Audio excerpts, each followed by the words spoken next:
one-sided, underhanded, can't be trusted. This is the opinion, yes, yeah. For their own abuses, they keep making excuses. Housing crack up over. They unleash the lawyer, set up an inquiry just to get Kid Rowley. But they wouldn't sue the false paper screw. I don't need to close to tell them go. Hurry, pack up your bundle now. Stop fooling the people. The country taking a beating. So maybe I repeat it. Go.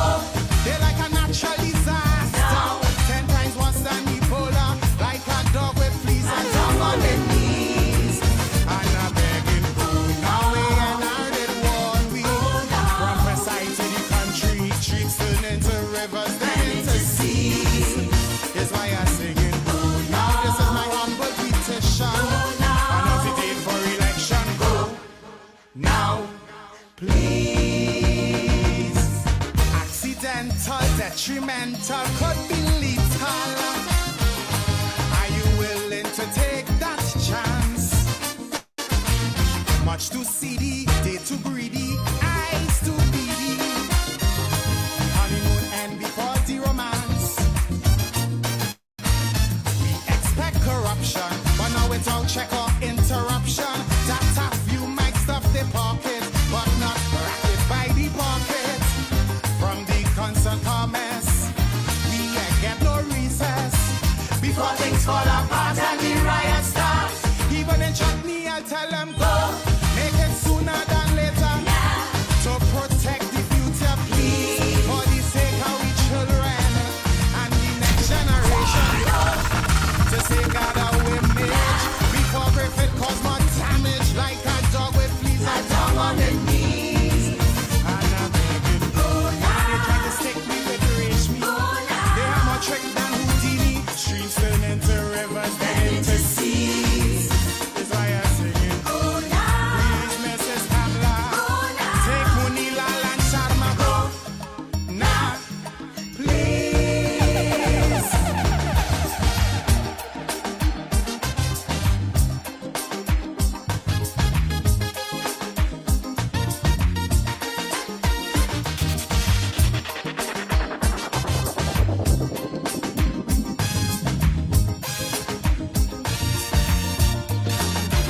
Them and them minions, total villains, raking millions.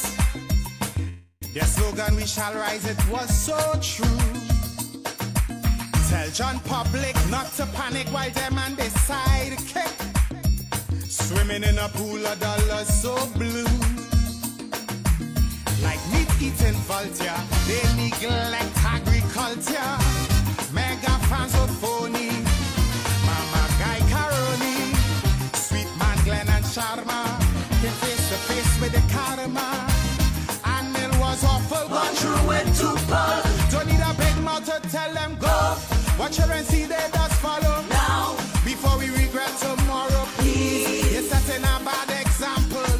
Family values they trample. Go. It's only vice they desire. Now. Before the 5 years expire, like a dog with fleas and tongue on the knees. And a bleeding go now. Before we end in bankruptcy. Before they empty the treasury, streams turn into rivers, then into seas. Is why I'm bleeding go now. Immediately. And don't forget your AG go now, please.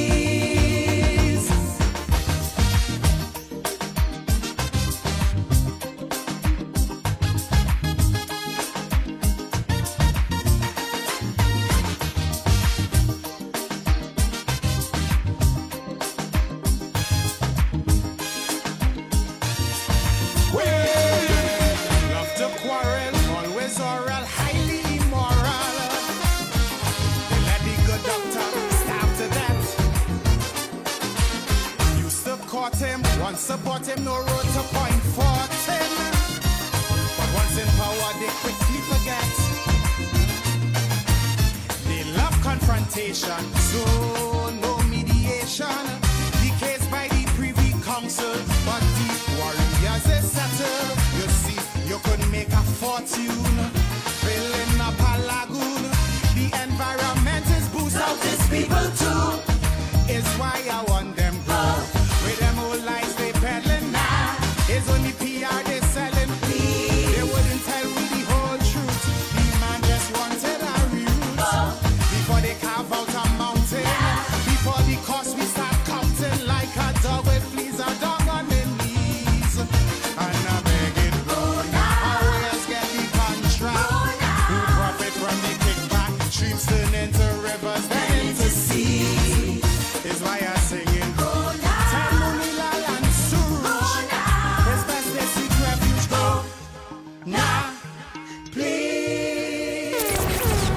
Broadcasting from the historical Parish Main Street, Surtez, to your home, vehicle, and office. Today's hit music on Real FM.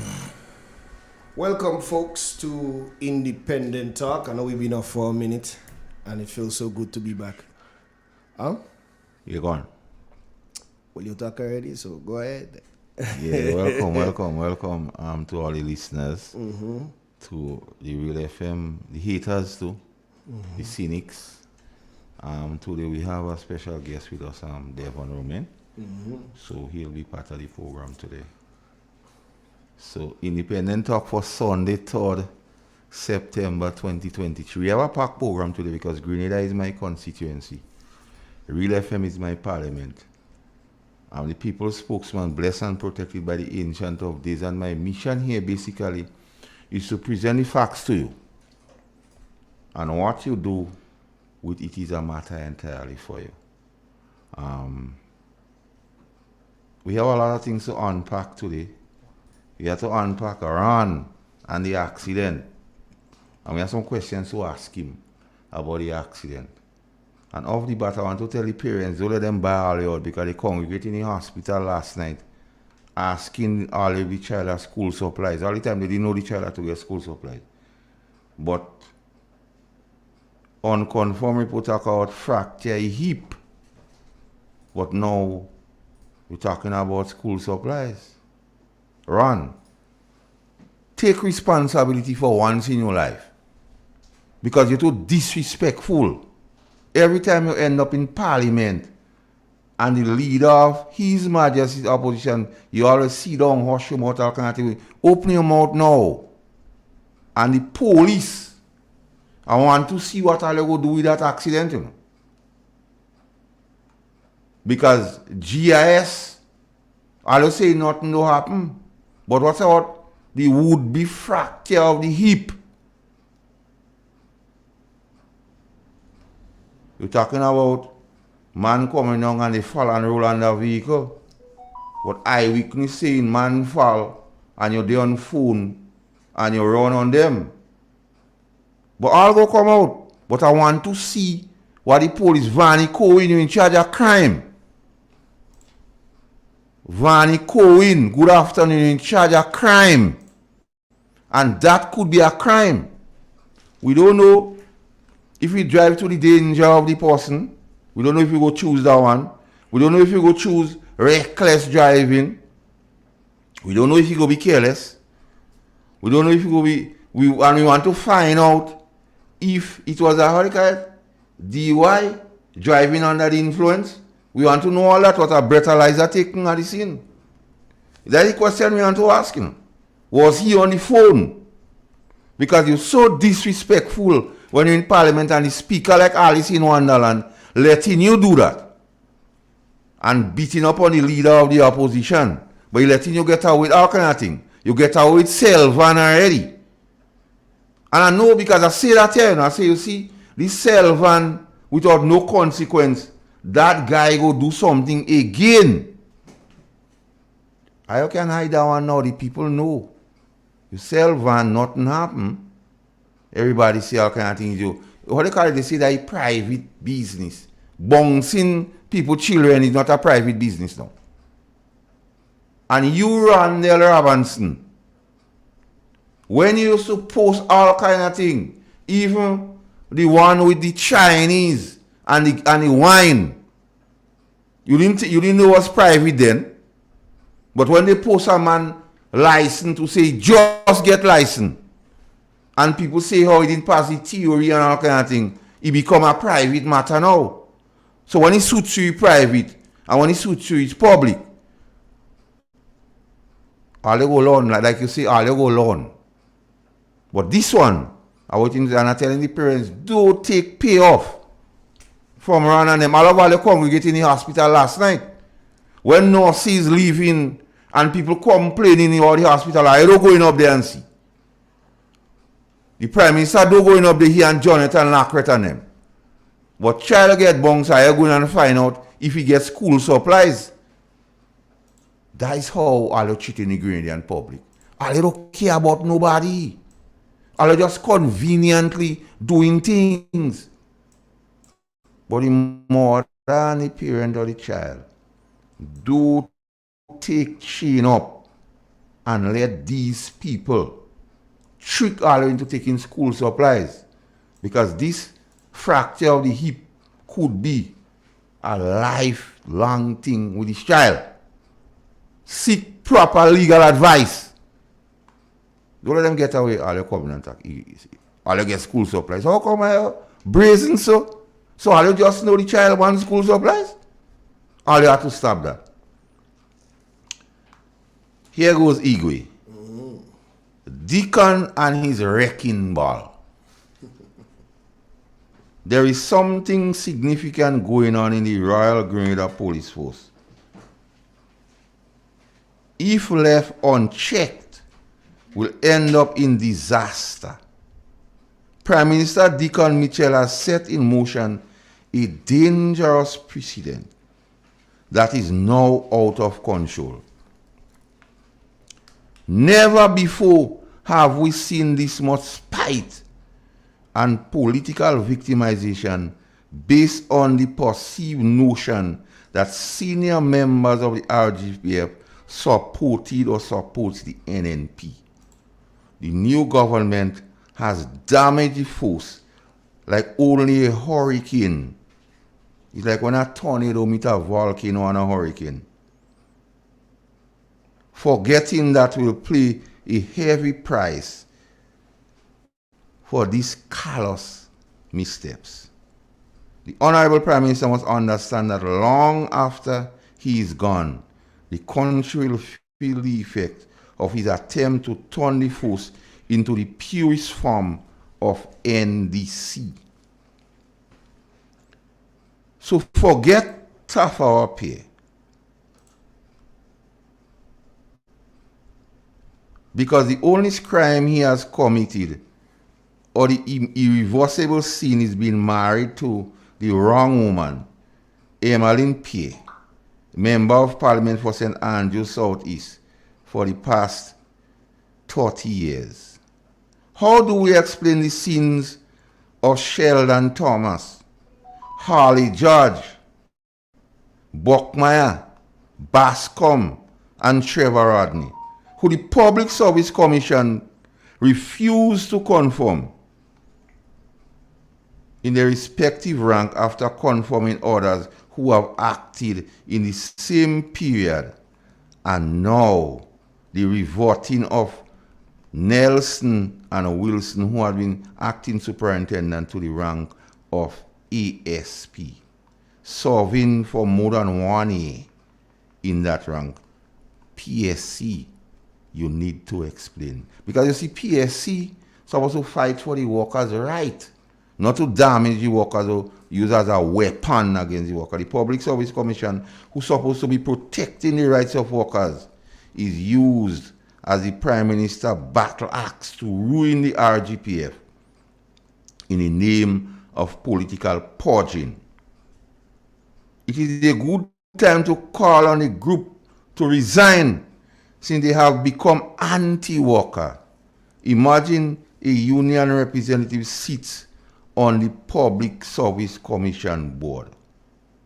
The fact is, members of the police force is not represented by a union and therefore voiceless when their rights are trampled upon.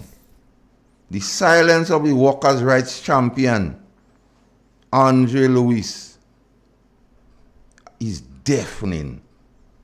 Well, some say that Brother Andre Lewis' sister was promoted so he can keep his mouth shut, and shut is it.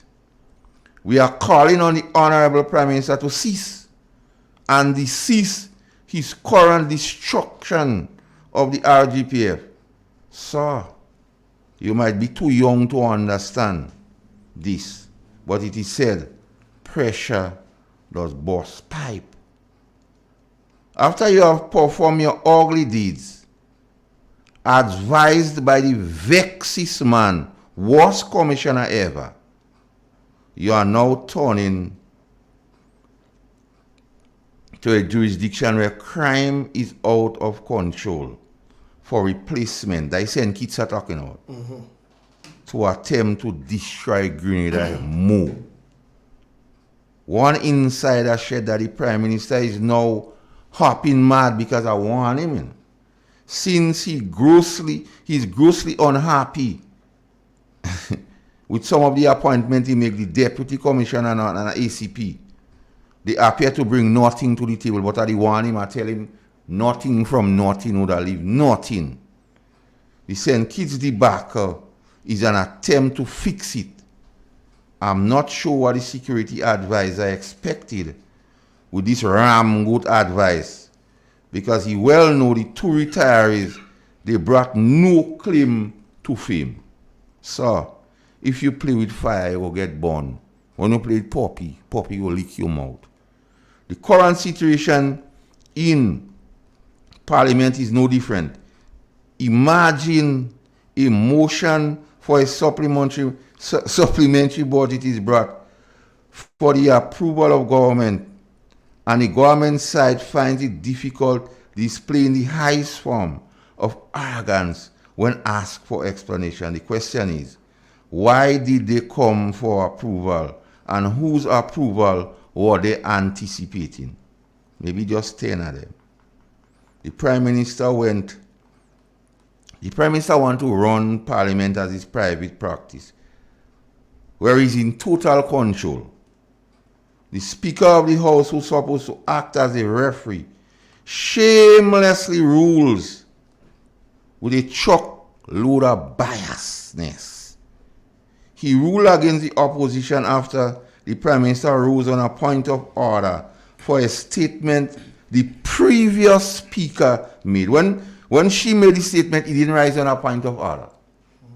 But when the political leader of the NNP, the leader of the opposition, making a contribution, he rises up on a point of order for a statement made by another speaker, Alice in Wonderland. And this fellas ain't going to church, eh?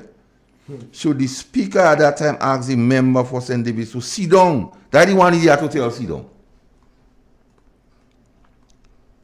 But he was showing the grit. And then again, who pays the piper calls the tune. We have to relook how the Speaker of the House represents the chosen, and integrity, fairness is hard to come by these days. Let's keep our eyes on the force. What Deacon is doing can have dire consequences. Now, they want to put that piece together. That piece was put together to show the people what's going on in this country. Because the Prime Minister and the National Democratic Congress have no regards. Could you imagine a member make a statement, the Prime Minister do stand up on a point of order? When an order speaker, the leader of the opposition speaking, he's standing up on a point of order for what an order speaker said previously. And the speaker telling him to sit down. You see that papi show? Like I always just say on the radio here, Mr. Speaker, stop jackassing anything. You're doing too much. Calm down. Now, we here, like I say, to give facts, Devon. Now, he doesn't come here and make all kind of accusation where we can back up. So I'll give you an opportunity to introduce yourself and make some contribution. Blessed afternoon to all our listeners, viewers, and loyal supporters of the New National Party, and those who are in and between, wanting to see the movement of the party before committing. So a blessed evening to everyone. It's a pleasure being here with you, Master Carl and Igwe. And so to continue to share, bring truthful information to the public, letting them understand what is going on in our country, the plight of our people, the less fortunate, right? What our politicians presently are doing that is not compatible to our everyday living. And it is very important that our people understand the direction that this government is taking this country in. It is not a direction where is for all to participate in. It is for only a few. The decision making, everything that has happened in the last year in this country is being, in my view, selfish decisions only to benefit a few. The elected few and some of their supporters, not even all of their supporters, because a lot of their supporters being, they have it going on already. So it is important that as we continue on this program to share, to enlighten persons as to what is going on, and we will try our best to bring you factual information. All right, I'm not here to just talk, but to ensure that what comes out of my mouth is factual and it will help someone along the way to make up their mind about certain decisions.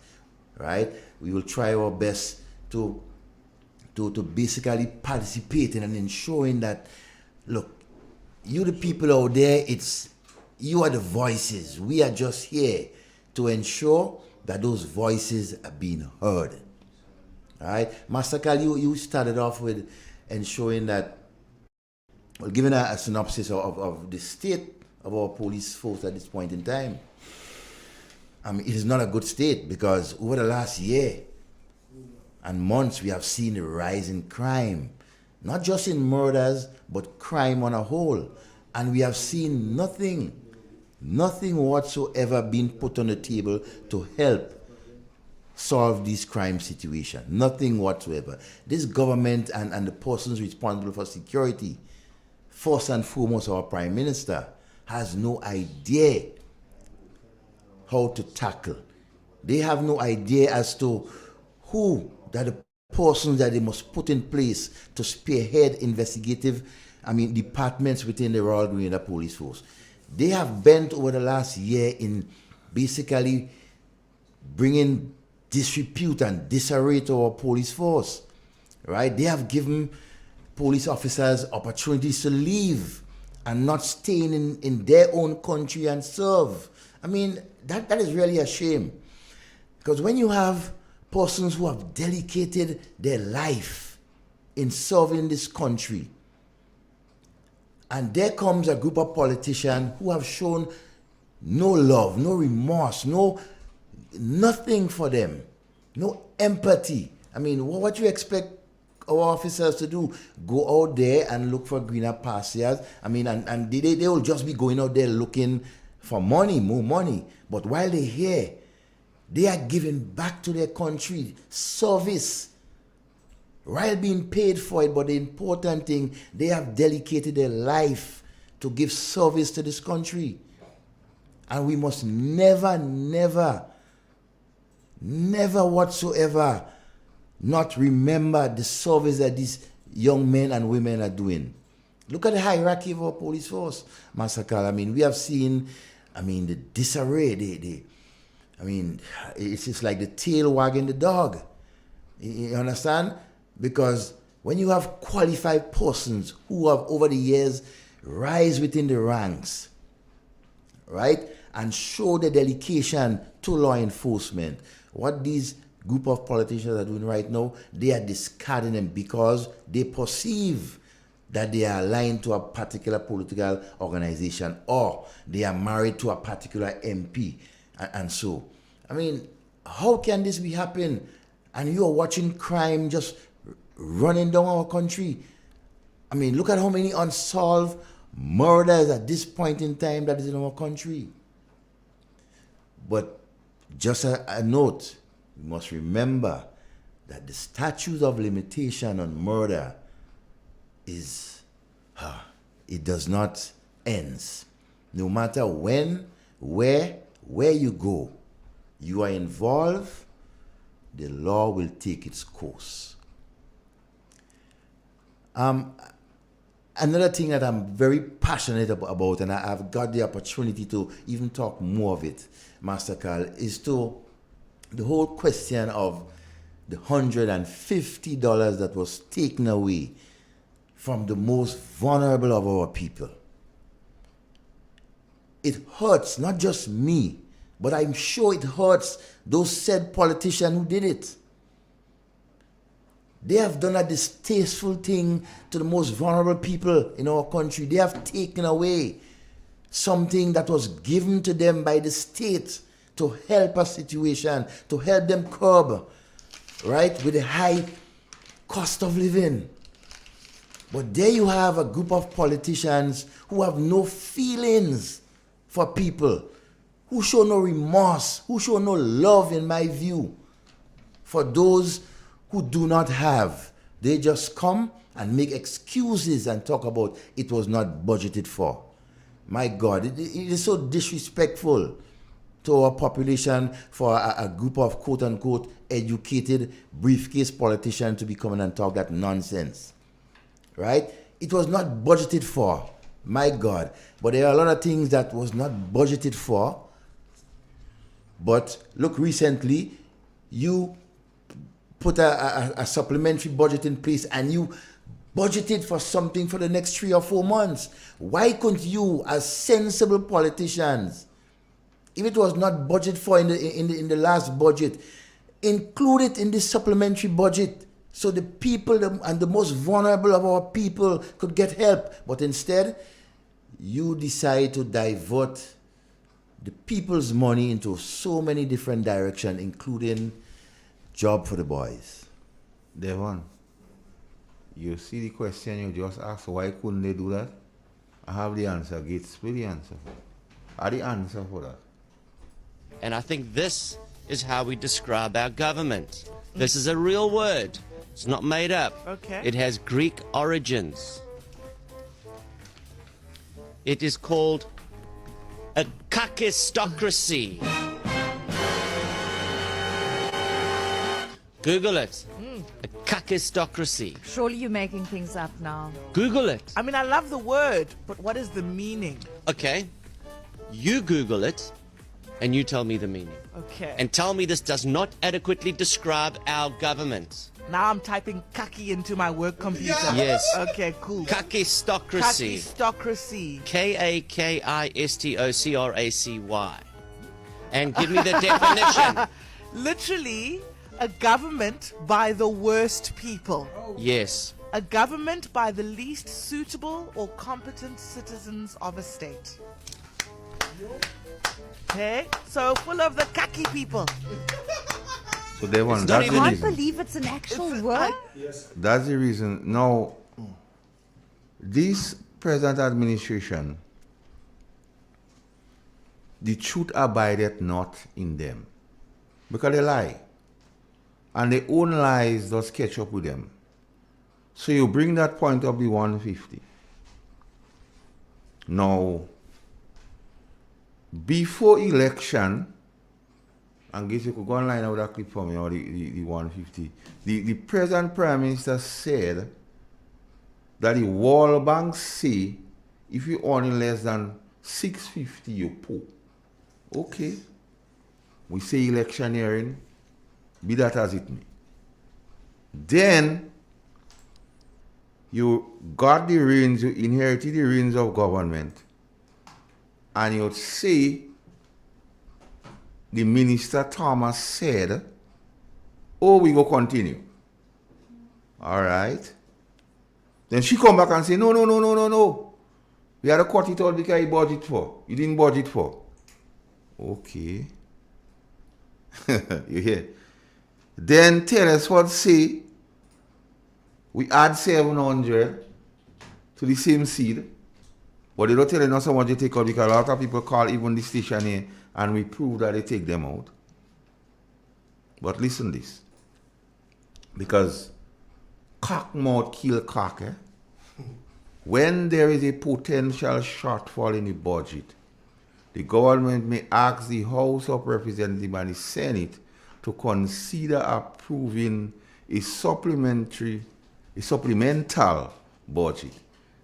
A supplemental budget provides additional funding for those areas where deficiencies were found. Okay.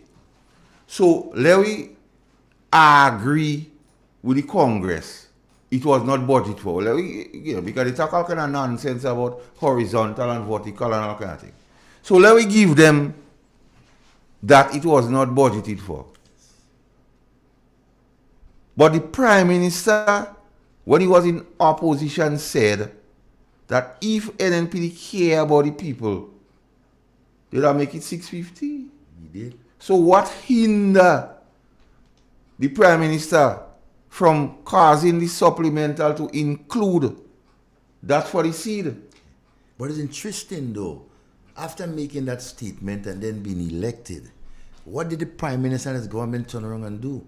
They decrease on the $450 and the $300 that those persons have been getting, right? So after you've been championing the cause to increase it to $650 based on the quotation from the World Bank, you got into office and where you could have do that by the stroke of a pen. Instead, you broke that pen and you took away $150 from the poor and vulnerable people. But they want, like I tell you, for argument's sake, are giving them all that points. But they know, because they who say it was not budgeted for, not me. Them say it was not budgeted for. And a supplemental includes additional funding where areas and deficiencies are found. So saying it was not budgeted for, they admit it was a deficiency on their part. And that's what the supplemental budget was to fix.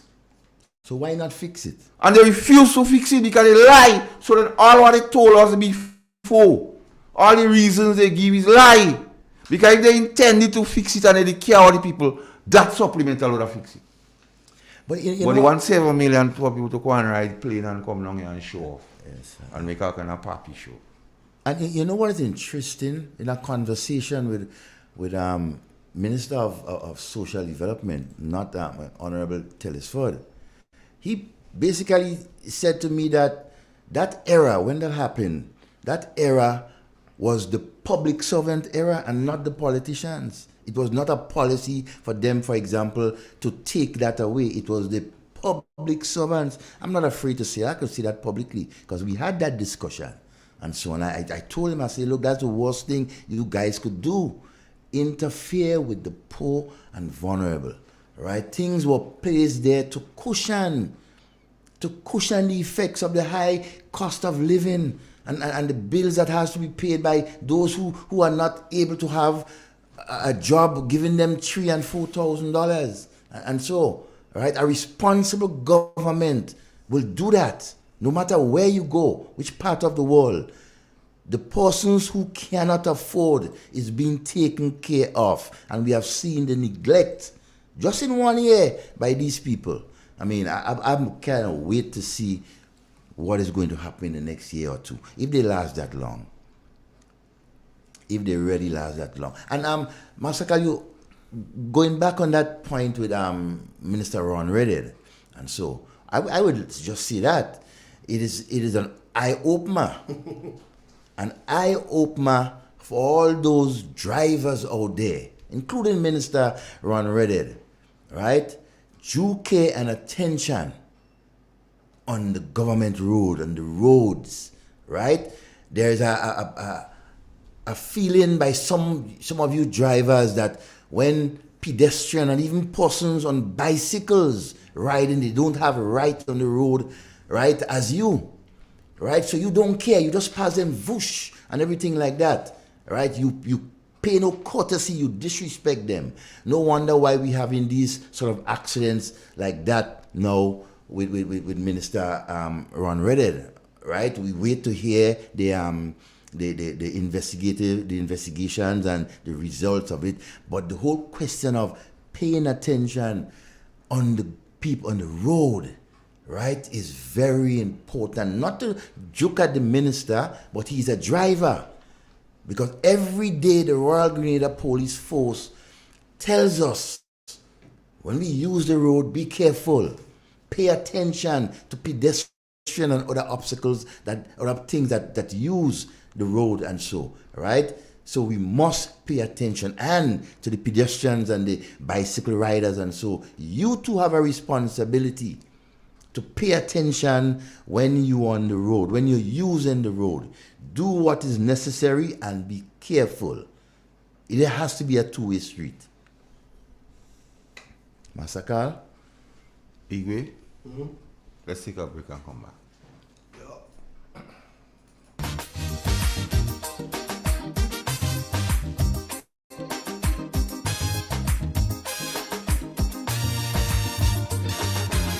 You tell me candid, they too wicked, far too crooked. That is the frequent comment I hear. Too one-sided, underhanded, can't be trusted. This is the opinion, yes, yeah. For their own abuses, they keep making excuses. Housing crack up over. They unleash their lawyer, set up an inquiry just to get Kid Rowley. But they wouldn't sue the false paper screw. I don't need come close to tell them go. Hurry, pack up your bundle now. Stop fooling the people. The country taking and beating. So me plea are repeating. Go. They're like a natural disaster. Now. 10 times worse than Ebola. Like a dog with fleas and tongue on their knees. And I'm begging food. Now we and I did one week. Prophesy to the country. Streets turn into rivers, then into seas. Is why I'm singing food. Now this is my humble petition. And if it ain't for election, go. Now, please. Accidental, detrimental, could be lethal. Are you willing to take that chance? Much too seedy, they too greedy, eyes too beady. Honeymoon and because the romance. Like that one, fellas. So don't worry your head too much about empty treasury. Empty treasury. We in the NDC, we have the exposure. We have had the exposure. Good? And we know what to do to find money, to look after the needs of our people. And as I have the mic, let me say, as we go around the country and we speak to our people, that's a topic that they always say to us, we go pay salary late and we don't know how to run a country. Tell them that we say we know how to run a country and tell them that we wouldn't pay salary late. All right? Tell them that affirmatively. We're not going to pay salary late and we know how to run a country. So, Minister Lennox Andrew, you don't finish with that discussion you had. You know how to run country. You know how to find money. You should add, and all you know how to lie to the people. Because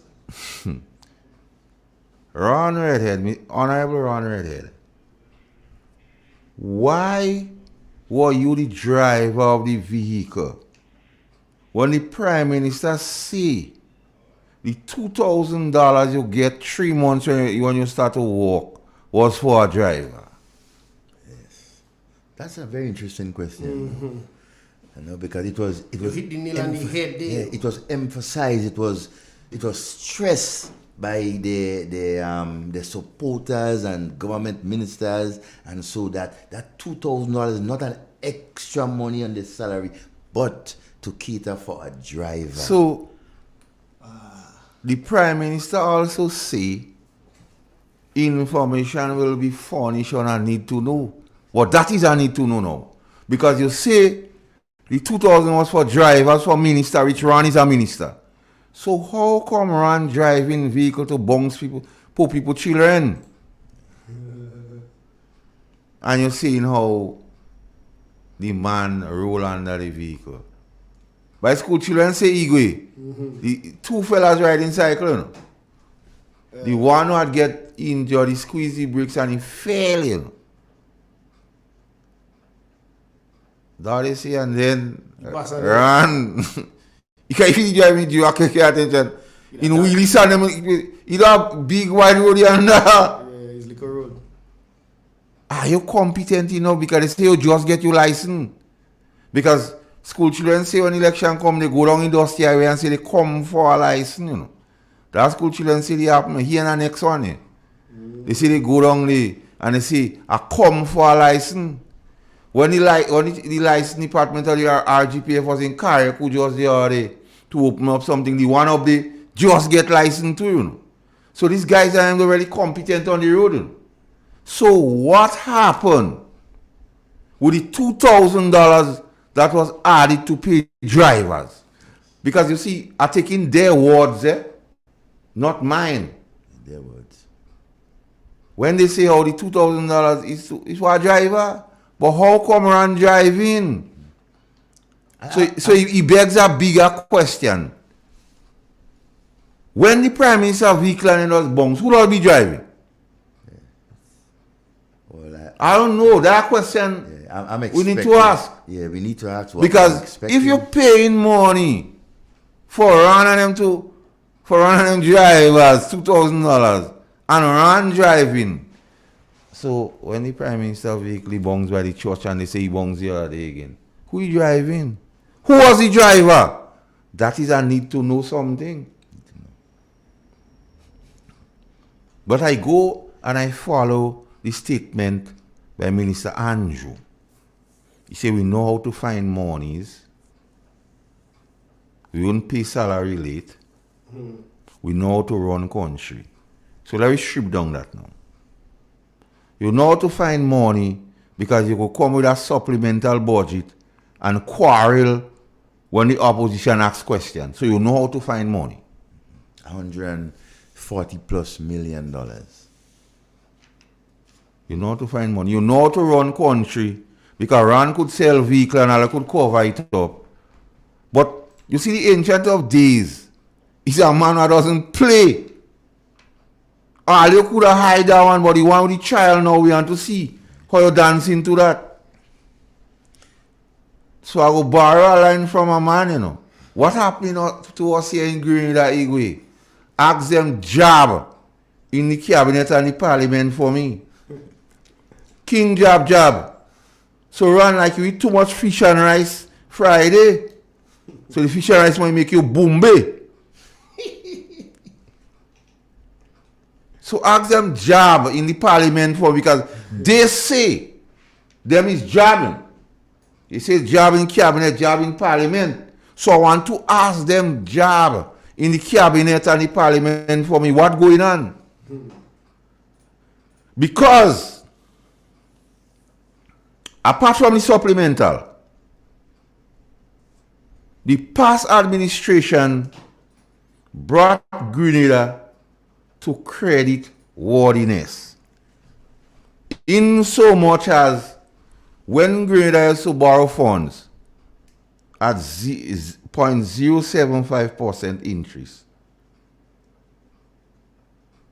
a grace period of 10 years, and 40 years to pay back the money. That was the condition. I challenge them to go and prove me otherwise. Go and prove me otherwise and say Massacre lie. Go and prove me.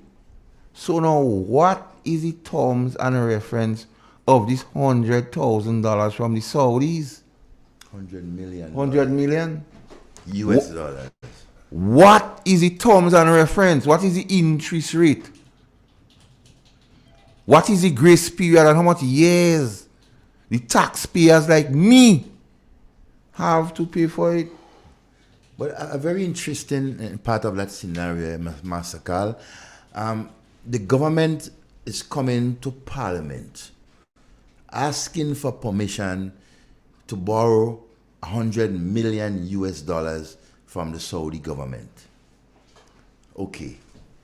But you have no details. You do not know, or if you know, you're lying to us or you're withholding information. What are the terms and conditions of that loan? Because you cannot come to us and ask us to give you permission To borrow that. to borrow that money Without nothing? without no references to the terms and conditions. I mean, Grenadian people are not persons that sitting down just like that. You're supposed to go to the bank, find out if you can get $100 million. What are the terms and conditions, right? If it is acceptable to you, and then you say, okay, I think we can handle that. Let us go to Parliament to ask for authorization for that. But instead, the other way around. But Devon, the same set of people at Grenada used to get it at 0.075%, 10 years grace and 40 years to pay. Why you didn't go back and check them? Simple. They are open. But Devon, listen this. But that is not the crux of the matter. And I say that to get to somewhere, you know. When the best budget was read, when everybody say man talk without paper for 2 hours, and how can I shenanigans? The opposition then said the presentation of the budget and the figures in the budget didn't match, you know. Did not match. One happened by BBC Beach down there, the next one happened in the Treasury. Devon, if you remember, a permission to borrow 350 million was sought. Did you borrow the 350 million? Because if that money is still there, why you want to borrow 100 million now? But Master Carl, information is a need-to-know basis, right? Added to that, That's their words. they say the NNP was so cruel and wicked because the Treasury was pregnant. Over $500 million. And they don't pay Treasury. And they don't pay pension. Not understanding. So, they want to just do some on the black marks because we don't bright. No, we ain't bright at all. Yes. 100 million US is our equivalent of 270 million EC. Yes, give or take. Plus the 350 million that they asked for. Plus they say they meet 500 million, like $1.1 billion. You see anything doing Grenada for that money? Well, no. Well, I've seen talk. I've seen $2,000 go on to the minister's salary. Teachers. No, but they set up the teachers. Yeah, they set up They give them a money now to bring in this thing. Hush mouth. To bring in this thing now, what they quarreling about. But Teacher Jude exposed them basically. No, the minister say Teacher Jude lie. Why? Minister of Education, based on what he say, Teacher Jude lie. The truth about that, not in Teacher Jude. But the truth about that, I just bring in these figures to show people, and those clips are play, are quantifying. One, them is a khaki government, the worst set of people. Two, a man say they know how to run country, they know how to get money, but that's how they getting money. So they go borrow, they go put Grenada on a debt precipice. Because you ask for 350 million at the end of the budget, now you come back for 270 million EC. And not they about 600 and something million already. But what about if 140 plus million? And that is second supplemental, eh? Second supplemental. I don't even go in there. I mean, it's so. And you're saying you know how to run country? Because what? The people told Minister Andrew and others, but all you don't know how to run country. All they go pay salary late. But he give them blessed assurance that won't happen. And look at what we see happening now. The Prime Minister tried to quantify the loan, the 100 million from the Saudis, and talking about projects like the Carnage and Grandstands. And if you're a grandstand, by year 2050, you might not know between grandstands. Grandstand, eh? The disciple of doom. But the new National Party already had prepared proposal to submit for grant funding, not loan. Grant. Under the Green Climate Fund. So why they didn't approach the Green Climate Fund? Because you say for green climate activities. Well, one of the things we have to understand is that this group of politicians don't like people questioning them, right, to give details. But that's the function of persons like me and you and others, right, in the different programs to ensure that information is forthcoming to the Grenadian people, right, because they continue as you say, borrowing money on top of money, and we cannot see anything for it, except for traveling, except for the $2,000 a month that they put on their salaries, and a host of other things that they intend to do for the 50th anniversary of independence. I mean, we have to be mindful of these guys' spending pattern. Under the CBI, Devon, because I'm touching all that for people to see the amount of money these people and them dabbling in it. Under the CBI, but just before I say under the CBI, any person who works for and on behalf of government is a public servant. Yeah. You go call it by any other name. So me send Bona the envoy. Is a public servant because she work for and on behalf of government and government paying her. Yes. So she's a public servant. But she's an agent. CBI. Okay, let's go. They both saying how much money is CBI, how much 200 million plus. Okay. But when you check it, most of this business are done under Section 11 of the CBI legislation, which tells you the beneficial person there is the investor. What I find happening, most of the investors coming through, we send Bernard. And there's a fee going through Mr. Bernard. The public servant. Yeah. Because she work for government and government paying her. So she's a public servant. But you find mostly she getting all the business with the investors. The Minister of Finance. Well, I don't even talking about this guy who like to sleep anyway. I don't know. Well, he like to lie down and sleep anyway. Well, you cannot forget him, you know, because he's your parliamentary representative. He's my parliamentary representative, and even with the supplemental, he didn't do justice in presenting it. No, you lack into gun loan. So when budget time come, you go do better. My representative. And my representative doesn't drink beer. So I don't jealous how much beer you drinking. If you want to intoxicate yourself to oblivion, go right ahead. I do jealous you drinking beer because I'm not a beer drinker. So drink all the beer for yourself. But when you drink the beer, don't drop asleep anyway. If you're the juvenile man, enjoy the festivity, don't sleep. Let people watching you and laughing at you. You know, do justice to St. Patrick's East. So the next time you get an opportunity to present the budget, perform with distinction. And if you perform with distinction, I'll be the first with my hands in there and say, great job.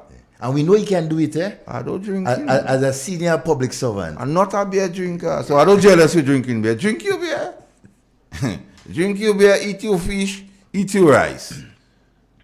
And in and between you visit the blast. I don't know what's so nice about the blast, but you know, Massacre one of the blast, no, walking. Yes, I understand that you had a part-time job in the blast. Okay. You know, my parliamentary representative, Honorable Andrews, all right, made a statement about how to find money and with this. But yeah, they do, because part of that money that they know how to find is being funneled or channeled through ministers like Andy Williams, who obtained over $2 million loan from the Grenada Development Bank, which is wrong, which is against the law, right? And it seems like nobody is championing and bringing that out and taking, doing something about it. But seeing that you're calling him, I have a question for him. I want him to answer, because all of I need to know about the $20,000 check. What bunks like Ron? Ron bunks bad, you know, so that means the recent $20,000 check. Mr. Williams, the school children say they want to know. They tell me to ask you. Very interesting. So I'm duty bound to ask you about that $20,000 check. I know about that. I don't saying. That's interesting. I only passing a message on. I'm just a conduit. We need information because you all say I need to know, and you say you are guts. You are belly. You are belly. You have to do it early, and then they go buy into it. So I want to buy into it. So tell me early. All the $20,000. That's what I tell you, is a khaki government we have. By the least suitable people. Somebody say what? Right now the government discombobulate or discombobulate. This government, this group of 9 elected persons who form this government, right? They are a hateful, vindictive, and even dogmatic bunch that is there. See, they're revengeful. They come with an agenda to take revenge, right, on the Grenadian people, on a majority of the Grenadian people. So that is their intention. So once you work in for government and be paid by government, you is a public servant. Yes. And if me send mother working as an envoy and they on another board and things, she's a public servant. But she's also a CBI agent. And the CBI agent who have contacts with the investors. And under Section 11 of the CBI legislation, the investors that benefit. Because the same thing that happened with Newfield. Yeah. When he wanted a set of money, and then Dr. Mitchell said, confusion come. And so we want to know, out of that 200 million, how much under Section 11? Wow. And who take out the email address on the CBI website, the Minister of Finance and others? I don't know if he's to drink beer. But if he's a beneficial owner, because beneficial owner say your name no more there. No.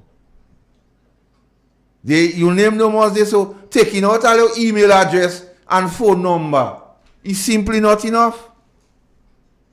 Already quick to gazette the place where they take some land, they say they take back for the people there. They could gazette things so. Hamilton. Yeah, but they don't gazette in that they're not agents. They're trying to go wrong. In and out the dusty windows, blah, blah, black sheep. You put your right foot in, you put your left foot out. Do the hokey pokey, turn around and think people go forget. Can't. So here we're going on. So the agent have connection with the investor. But when the investor want concession, he has to go to the Minister of to Finance. the Minister of Finance, who is an agent. He's also an agent. Corruption in plain sight. And them so brazen that they don't hide in the corruption. But he didn't stop there. They're just doing it. Because if the Minister of Finance, for some reason, refused, they also could go to the Prime Minister, who is also an agent. But I have a question for FIO. Do you still do due diligence for CBI applicants? That question I want to answer. Good afternoon, Starkey. That question I want to answer. Do you still do due diligence for CBI applicants? Or who does the due diligence? Because some fees raise $1,000 and $500,000 fees raised. Who collecting those money? Who are the beneficial owners of these fees? So we go crack a little break here and we'll come back blazing. When we come back, we'll start taking calls. But I have an issue to deal with public service and the police and who they revert. And the appraisal and the letter. And the date in the letter the 5th of June, but they give him, but the man receiving the letter on the 4th of September. We will go to that. Because when we come here, we don't come to play. So let me take a break. Yes, he One-sided, underhanded, can't be trusted. This is the opinion, yes, yeah. For their own abuses, they keep making excuses. Housing crack up over. They unleash their lawyer, set up an inquiry just to get Kid Rowley. But they wouldn't sue the false paper screw. I don't need to close to tell them go. Hurry, pack up your bundle now. Stop fooling the people. The country taking and beating. So maybe I repeating. Go. They're like a natural disaster. Now. 10 times worse than Ebola. Like a dog with fleas and down on their knees. And I'm begging, who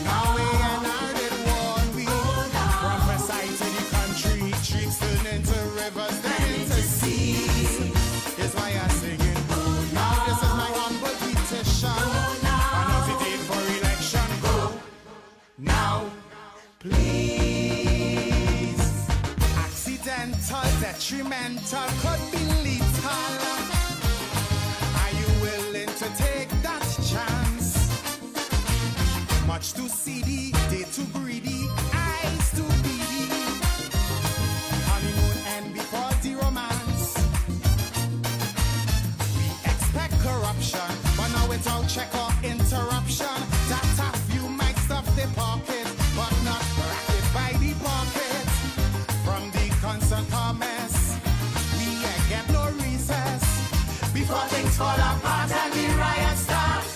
Even in chutney, I'll tell them go. Make it sooner than later. To protect the future, please. For the sake of we children and the next generation. Go. To safeguard our image before Griffith cause more damage like a dog with fleas. A dog on the knees. They try to stick me with the rich people. They are more trick than Houdini. Streets turn into rivers, then into sea. Yes, Igwe. The Public Service Commission supposed to be protecting the rights of workers. Watching? But because it is, but it is presently used as the Prime Minister's battle axe on the RGPF, and we go tell you why. Well, let me take that one. Hello? Hello? I wasn't making joke. Folks, you can call it now 442-0175. You could interrupt us anytime. You have it? No, not yet. You'll come back because I just turn on the WhatsApp. Go ahead.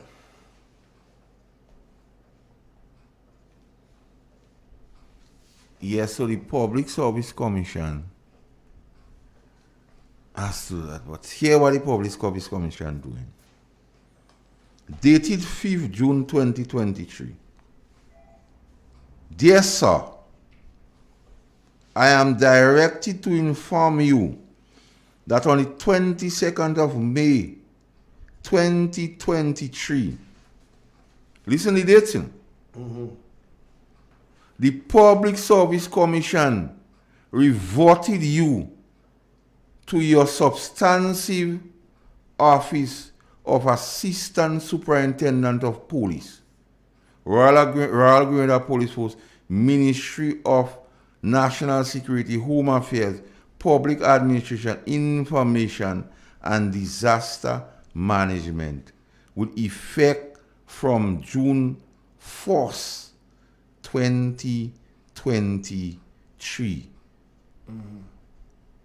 This letter was signed by some Jacinta Joseph, whoever. And this letter was received on the 1st of September. So June, July, August, September. The Public Service Commission. Yes, good afternoon. How are you doing? Hello? Hey, good afternoon, Mr. Carl. Good afternoon. Good afternoon, Devan. Hold on. Good afternoon, my brother. Wonderful. Yeah. All right. Devan, when I consider government, no, God give him mankind 5 senses. What I do believe this government, they have no sense. They have no sense of feeling.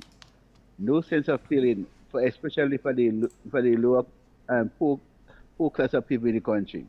Because when you look and see what the poor class of people in the country, everything that the previous government do to help the people of Great Caribbean and Petit Martinique life better and to make it from a feel happier. These government come and they reversing it. Right? They reversing it. And I remember in the election campaign, the Prime Minister said that the World Bank report states that the people who are getting the seed money, 350 and 450, the World Bank report state that money is not sufficient. It's already to 650 or more. Right? And when people hear that, people say, no, well, if it's that, they go vote for the government, for this government. And in come the government to office, what they did, they instead of the raising to 650, they took out 150 from the 350, so they $200 are getting. Those who are getting 450, 150 came out, so it's $300. So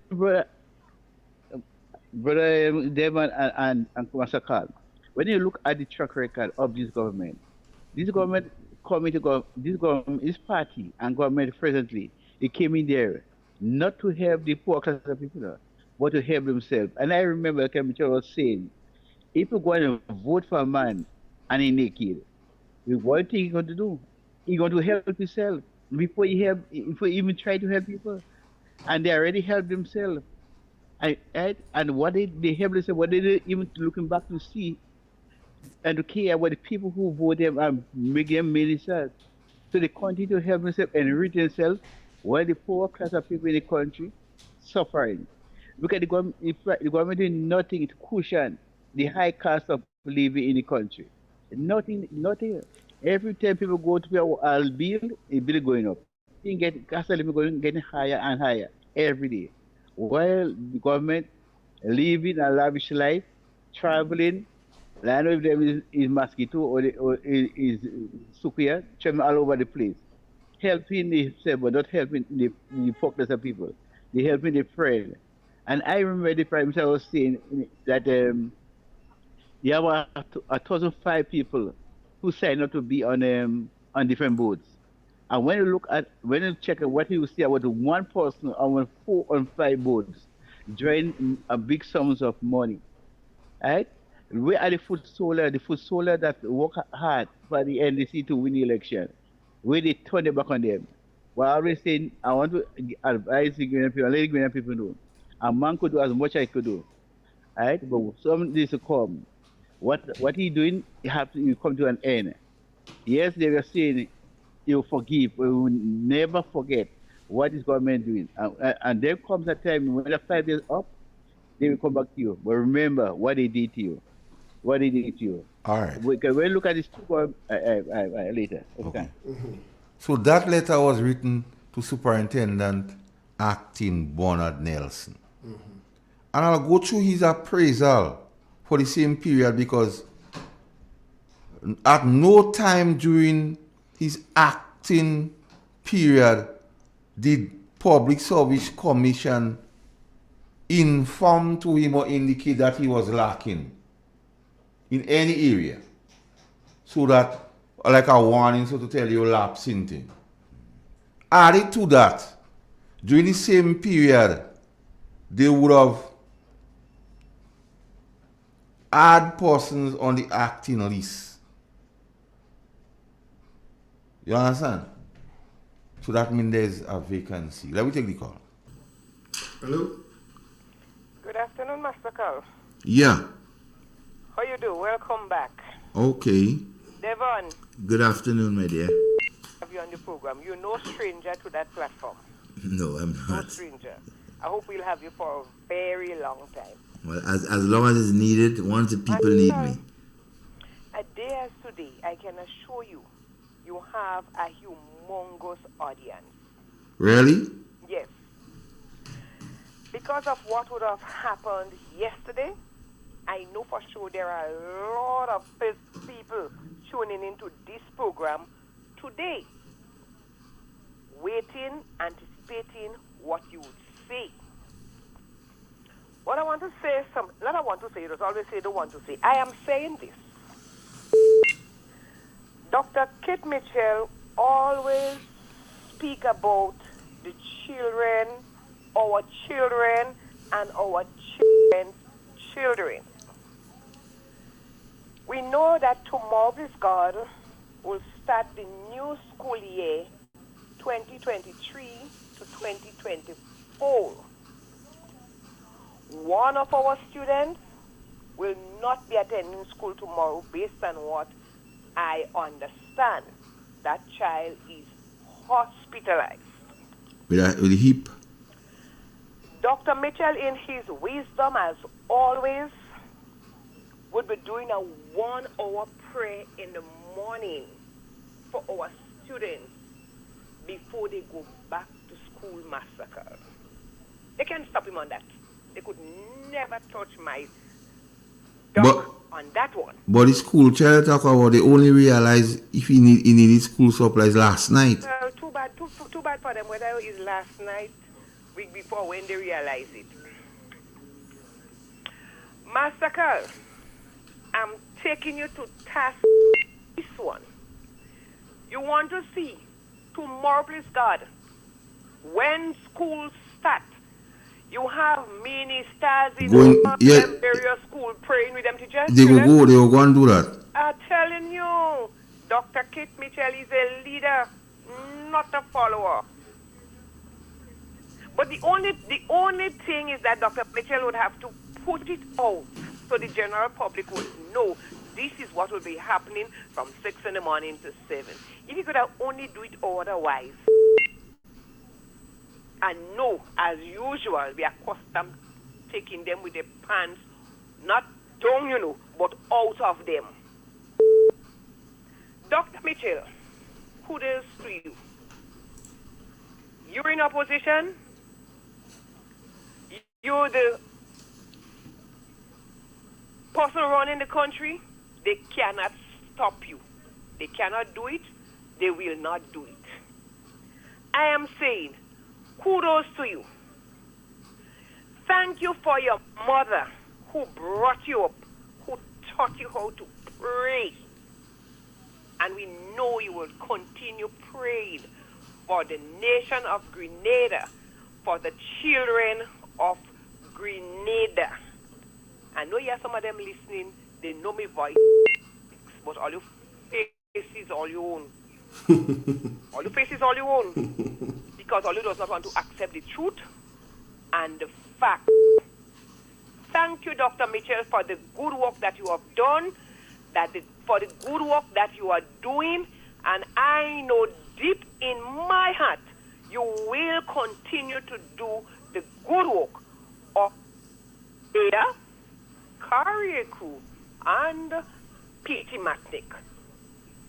To all the parents out there, your grandchildren will be going to school in the morning. Keep them in your prayers. We hear of an accident before it open. I'm urging you, keep them in your prayers. Ask God to go with them, to go before them, stand behind them, on the side of them.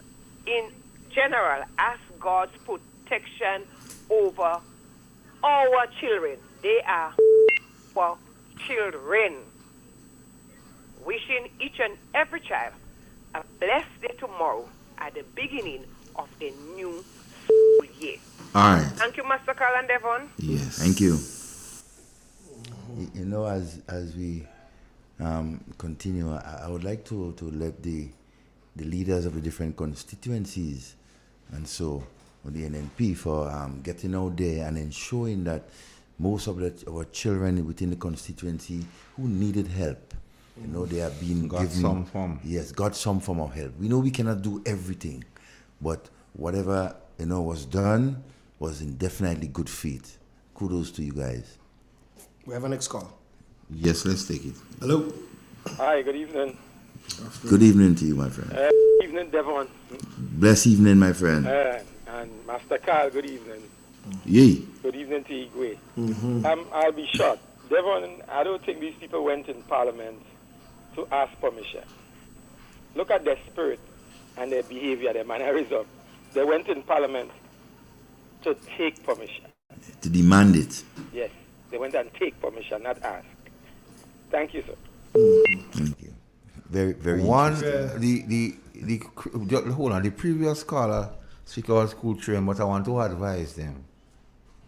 If all you see Ron driving tomorrow, run and hide. Don't take chance. Because you go in some school somewhere, so once I see come driving, hide. Self-preservation is the first rule of nature. My simple advice to school children, I see Ron driving, hide. I think he might eventually take a driver. Hello. Good afternoon. Hello, good afternoon, gentlemen. Good afternoon, my friend. Master Carl. Yay. Principal, nice to see you back, man. Thanks, my friend. You recharge the battery, boy. You recharge the battery on your back, man. Fresh as a flower, man. Historian. My question, or my concern as motorists, right? Now, according to our insurance policy, should a vehicle which gets into an accident be removed from the scene without the police being called to the scene of the accident? Because if you do not have a police report, your insurance company would not accept liability. You are instructed not to accept liability. Is it so, gentlemen? Yeah, but you have a charge. When last I read that failing to remain on the scene of an accident, there is a charge. That's why I'm looking to see what the police doing in that matter. Because this is my question. So now, if a bicycle rider and another vehicle got into an accident, and especially where injuries have been sustained, GIS say nothing happened. huh? GIS put out a thing saying nothing happened. So that is not what the medical report says, according to the medical report. No, but we have thing on the medical report. We know. Right, okay. But because I'm waiting for them to lie. But the principal clause is that let us get blunt. Should Mr. Ron Redhead remove his vehicle from the scene of the accident before the police arrive on the scene? No, he's not supposed to. So was that because what has happened here? He has tampered with the evidence pertaining to the accident, and is that another offense committed there? Yeah. Both him and another question to ask: did Mr. Ron Redhead report the accident? Because you have to report the accident, eh? Because you must report. And if you fail to report, it's another offense. So is many things happening in so that what I tell you, this is one time we need to know, because they say they'll give information on the need to know. That need to know situation. We need to know, because to me there are multiple of offenses have been committed there. You know? Multiplicity. Huh? Yes. Yeah, multiple of offenses has been many breaches has taken place there. It was disrespectful. And they have to understand, I'm an old Royal Raider boy, you know, and there was Prince Henry was a very, a prince that was not obeying the laws of the land. He went to court. He was sent to prison. And when he said to the judge, I am a prince, the judge said to him, prince are no prince. Young man, one day you will be king. No Redhead is king. Or you expect your subjects to obey you if you do not obey the laws going in our country? No. Thank you, gentlemen. Have a blessed evening. You know, it's interesting though, because based on some of the guidelines and the laws in vehicular accident, and so both Mr. Ron Redhead and that vehicle not supposed to leave there until the police arrive and give him permission. Them in charge, Devon. Especially when someone is injured. Devon, them in charge. And it's wrong. No. But you had vigil in the hospital last night, you know. Well, yeah, I understand that. But it's interesting, though. And I want the grade. And they don't ask the child if he okay, you know. They find out if he has school supplies. I want the grade and people to pay attention to what is going on. Let us see where the investigation leads. Let us see the consequence that Honorable Ron Redhead will have to pay for his actions, because he has broken the law based on the information that has been gathered so far, right? Because the law of this land is for every single citizen. He don't subservient, he don't above the law. You want another call? Yeah. Let's take it. Hello. Good afternoon. Good afternoon. And welcome. Yay. Hey, what going on? Me day, yo. Me day. Master Caldwell, come back. Eh? I hear people saying they send you away because you're lambasting. Well, that is information. How they say the chatters on the street. Because I'm lambasting, no? You're lambasting so much people. They send you away. Yeah, but they coming to me like Nicodemus in the night. Tell them don't come like Nicodemus. Come bowl and talk to me. Well, so all tell them the promises they sending for me. Tell them, Oh, you don't want it? Nah, man. I will stay and take me grind, man. I thought they was paying you to hush your mouth. They can't do that. All right. Well. My father dead already, and if I do that, my mother will vex.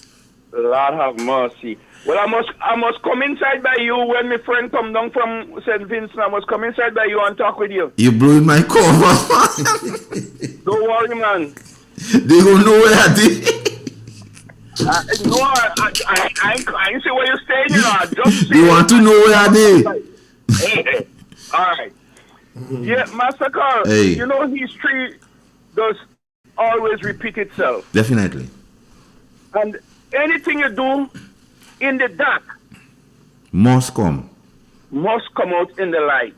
And people, whether it take 1 day, 2 days, 1 month, 2 months, 1 year or 2. But in the second year of the reign of the NDC in 2008, I wonder if you could recall that people was complaining about salaries and issues like that. And then there was a minister in the then government who tell them they was given, they could get a 20 million tax-free money from a certain country in respect to oil money. I hope you could recall that. And that gentleman say you're getting this money from a neighboring country easily, which you don't have to worry. And he said, the Prime Minister then said, we don't want no communist money. We don't want no Alba money. Okay, well, I didn't want to say it so far, but you correct it. You go ahead and say it. The police and the police and would get a fleet of vehicle too. You don't take that. Exactly. That gentleman had already negotiated with his good friend at the time to get some money to assist the Grenadian people with the salaries and increments that they had to pay. 1, they refuse it. 2, they resort to borrowing and selling properties in 2009 and 10, which was not belonging to them. They had to pay a lot of monies. As a result of that, they could not go back to Parliament to get any money borrowed. These are history that I never forget. And I will never forget this history, along with the history of the revolution, who had taught people how to live easily and benefit themselves, and sending most people, doctors among economists today in our country, to study. I am saying that to say, this present government, within 1.5 years, within 1.5 years, 1 year and 2 months, 3 months, has resorted to borrow already 145 thereabout million US dollars. No. They asked for permission to borrow all the way up 350 million since the budget. And now they want permission to borrow 100 million US, which is about 270 million EC. They're over 600 and something million. Well, yes. That I am not talking about then, I'm talking about now. We're talking about now. Yes, I know from the election, from the onset of the election after the budget. Yes, I understand all that. He had 2 supplemental. You see, supplemental is different from asking for permission to borrow. Yes. And the small matter of the Treasury pregnant over 500 million, we can't forget that amount too. Well, I didn't even want to touch that one yet. It will be touched. But I'm just talking about the recent permission they asked the Parliament there, the recent one as last week. And they didn't even tell us the terms and reference, what is the interest rate and so on. And we know only making statements what they want to pay off, who land property they want to buy up. Prior. And the law firm involved in it, eh? Well, you know, there must be a lawyer or lawyers when you're getting this kind of monies borrowed from another government. There must be lawyers. Tell them. There must be terms and reference. Yeah. There must be conditions. Yeah. And there must be a grace period and a percentage. Interest, return on cash. No, I am saying that and to say. time to pay, how long. Exactly. Well, you guys deal with part of it already this morning. Now, I am saying when you start, I'm not an economist, but I do basic management. I studied that in a country far and broad with the help of the revolution. And management taught me any project or program or what you're managing, and you have to initially, prior to organizing the program or the management business that you are going to do, has to borrow to meet its obligations. You start with a negative growth, total negative. Now, when you get into government, as it says, you meet over $500 million there. You should have had to develop, and that's $500 million to make it work and spread over the country so that you can generate in turn 1 plus a half of that. The full amount plus a half. But you're so big. You pay off all debt that law say you shouldn't pay off. Teachers, you pay pension. That money is dead money. It is not going to return to the state at no time at all. They don't pay teachers, they short them up. Well, yes, we can simply say that. So now they can talk. Exactly. So I know, lo and behold, since you decide to lavish in the money, you think it was going to generate more income and more circulation. That was a big mistake. The poor people in this country who spends the money that they earn and everyday living, these are the ones who cycle the money through the economy of our country. And I am proud to say that. When people have $10 and they know the next $10 will come in the next 2 weeks, they will spend 8 out of the 10 because they know in 2 weeks' time they're getting another $10. The reason for that, because they have to feed themselves, clothe themselves, feed their children, and clothe their children. They have to send their children to school, so they have to prepare for all that. And these are how monies are cycled through our economy. They pay taxes us every day. But the big man who pay a little tax and you give him a tax break of $100 million, over hundreds of millions of dollars, you don't see cycling of money. So you, as the manager, and your accountant is going to tell you, we don't have enough money to meet our current expenditure, the recurring expenditure of our company. That means your business is bad. So you start on a minus, borrowing, you owing already, then you continue to borrow. Because why? You channel the monies in the wrong direction. I ain't saying you don't have to go there, you know. You go there gradually. You do it when you know you have sustainability. In accounting, you can sustain yourself. You don't have to worry about how much taxes you have to put on the people. Again, these are some of the things that we are facing in our country. And you're talking about you managing, people saying, give them a chance, they are managing, they're going to do well. You don't do well when you have to impose higher cost of living on your people. You cannot do well. You cannot do well when you have to tax them harder and you have to send home some in order to meet the requirements of things that you have to meet. You cannot continue to give people pink slip how they're going to eat and drink, how they're going to survive.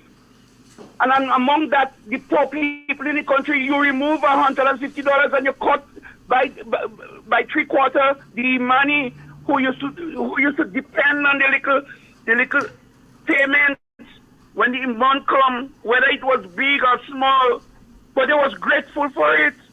Now you're telling me your economy is going to grow by 6.5% over the last year.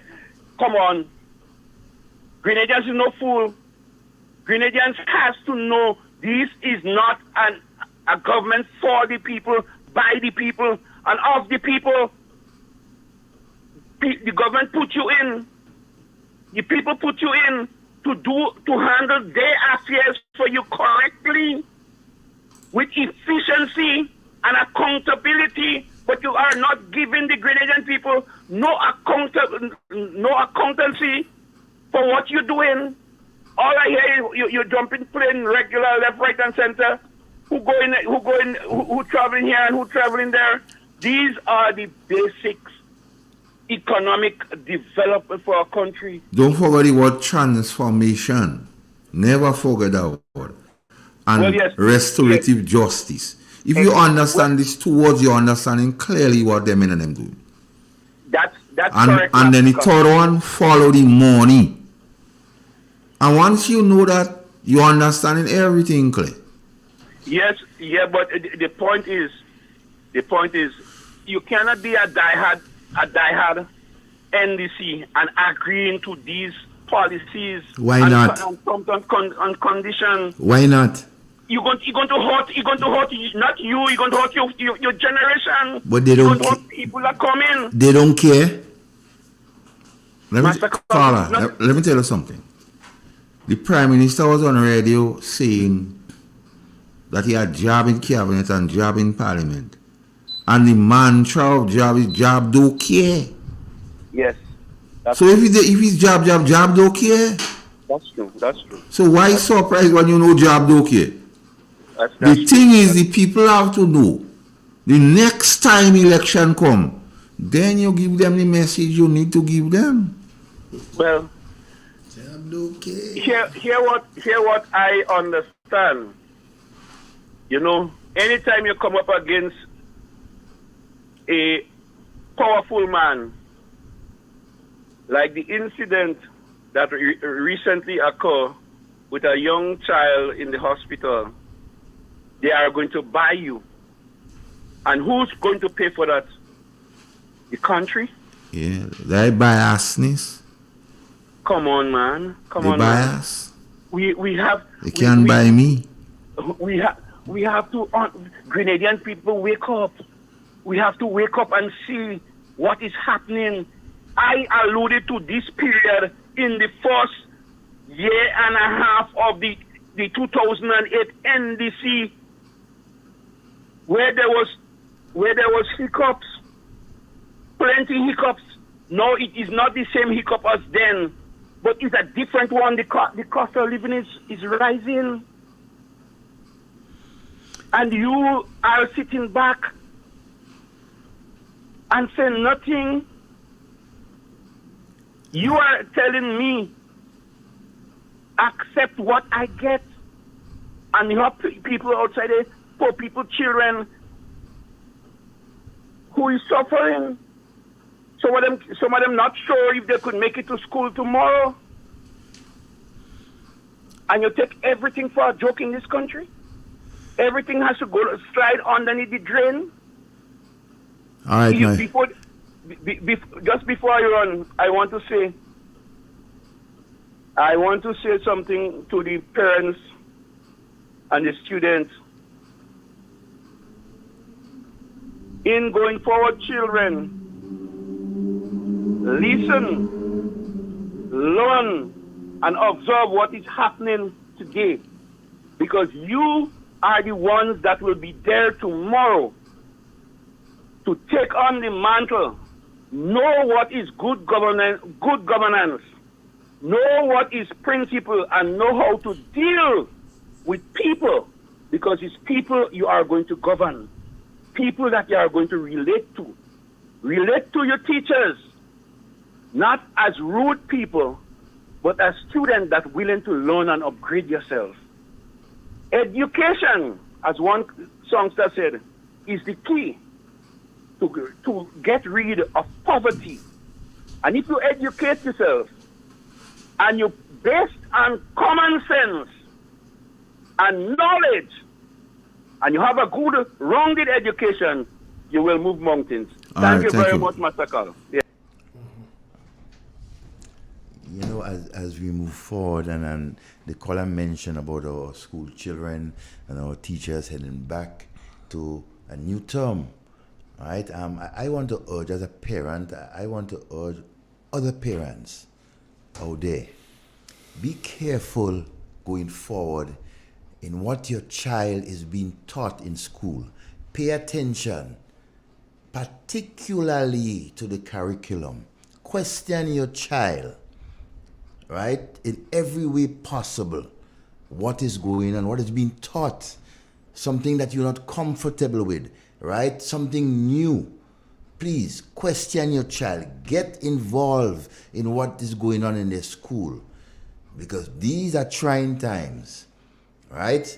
And I will tell you, and I make no bones about it, there are politicians out there, there are leaders within our society who will do anything to push agenda that is not in sync with what we know as a people and our culture, right? Just a word to the wise for parents. Pay attention going forward in your child's education as to who and what is being taught to them. Igwe! You have another one? Not yet. So, and you know, they will try their best. Public Service Commission appointed Frank Farrell, Loxley John, Senate Joseph, and Watson Edwards to act in the capacity of Superintendent of Prisons, Superintendent of Police, and they revert Acting Superintendent Wilson and Acting Superintendent Bernard Nelson. Public Service Commission. During the time of their acting, no time did Public Service Commission write to any of the gentlemen and inform them, hey, you're not performing with distinction. You need to pull your socks up. Then one John Mitchell at ACP, that will be third year the Public Service Commission have him acting. And they should knock for more than 2 years. You understand?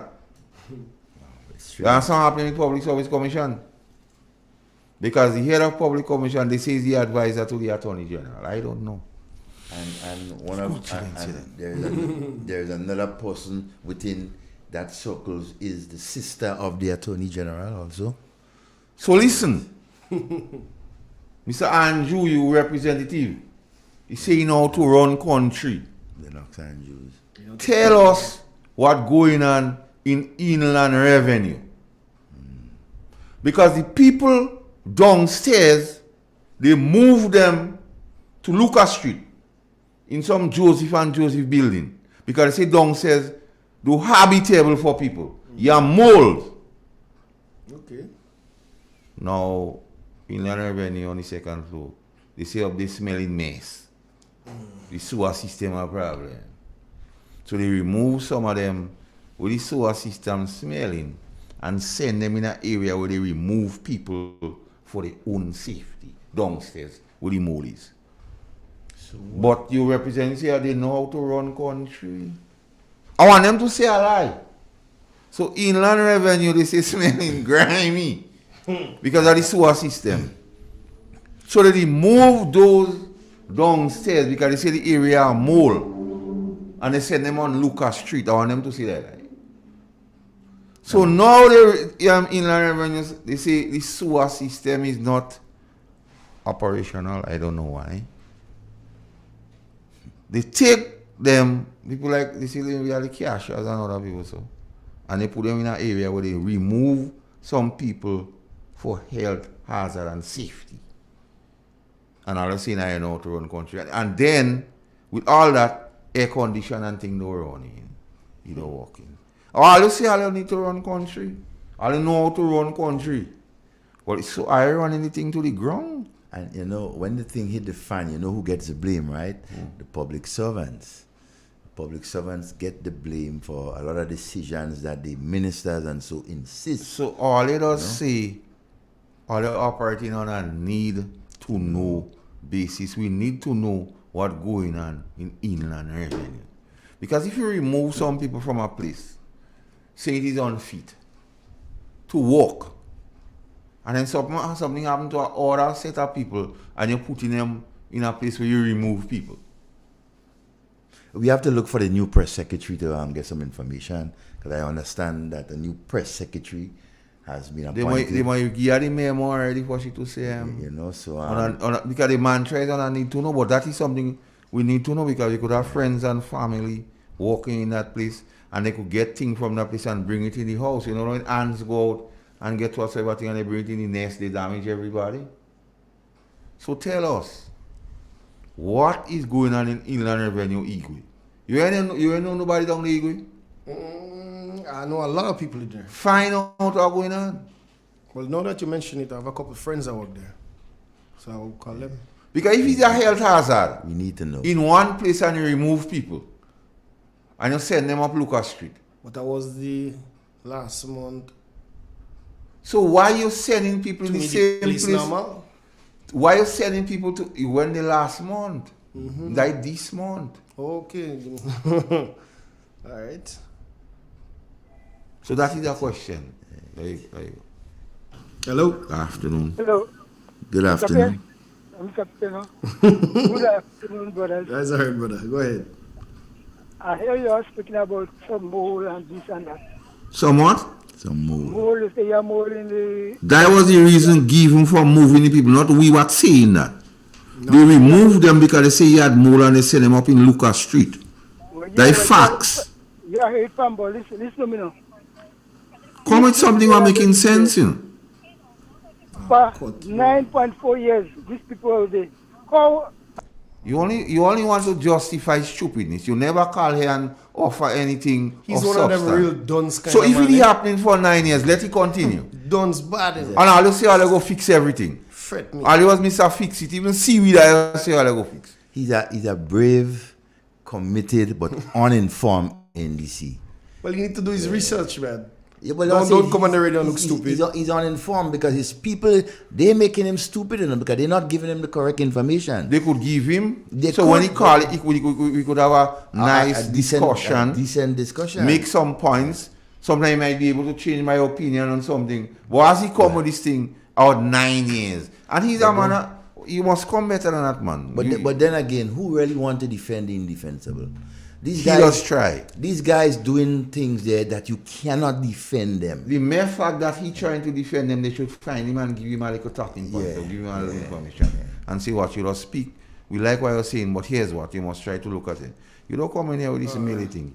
Sheldon asking Brian Grimes what's up with that issue. Those workers belong to GPWU. Grade up Public Workers Union. The workers in the complex. Mm-hmm. You see, Brian. but not just Brian. I want to make an appeal to all the union leaders, including Andre Lewis and the teachers union. I mean, I think that you guys over the last year have been silent enough. There are a number of issues that are out there that need attention. But it does beat up a lot on Brian. Right? It doesn't matter. That is what he's there for. He is there to cushion the effects between the worker and the employer. So he will expect to get bashing all over the place. And he's a brave, he can take the bashing. But I think that the silence is deafening with them. They are letting too many things concerning workers' injustice to go unanswered, right? And stop saying about they are not representing these workers and they are not part of the nonsense. You are a trade unionist. Ensure that equality for a worker is sought. Don't stand on the sideline and say, oh, they are not part of my union and I'm not championing that cause. You are a leader. You are expected to lead. So you guys, Andre Lewis, I'm expecting better of you. Don't just wait when something is happening within the Technical and Allied Workers Union, right? You are the president of TUC. Every single union organization comes under you. You have the right to intervene and to seek information when it comes to workers that are being represented by other union or even workers that are not represented officially. It's duty bound to check it out. Right? You guys need to do better. This is an appeal, not to bash you, but to continue to do the work I know you guys can do in representing workers.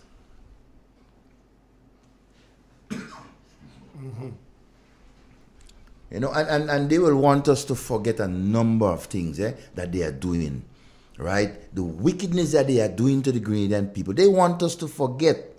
And again, I mentioned the 150, right? They want us to forget what they have done. They want us to forget, right, that they raised the price on sugar, a basic commodity that affects everyone across the board. But you know, there are only a few that were able to cushion that effect because they cannot afford. The majority of our people cannot afford that. Good afternoon, caller. Good afternoon, Mr. Carl Keaton. Welcome back. All right, thank you very kindly. Mr. Devon, good afternoon, neighbor. How are you? Good afternoon, my dear.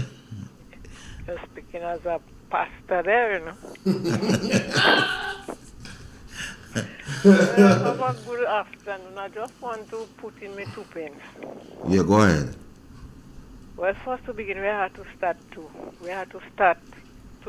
is in Parliament why these people so arrogant in Parliament. As I see, as I listen, the Speaker of the House has no idea of his role. He haven't got an idea. Because somebody sent me a thing on my phone, I didn't even know how to get it. I don't know what make my hand touch something. Somebody sent it in quiet from America, where the Speaker of the House, the leader of the opposition, sit down, and what. And then I heard the one that they make minister, I didn't really see it. This what? Education?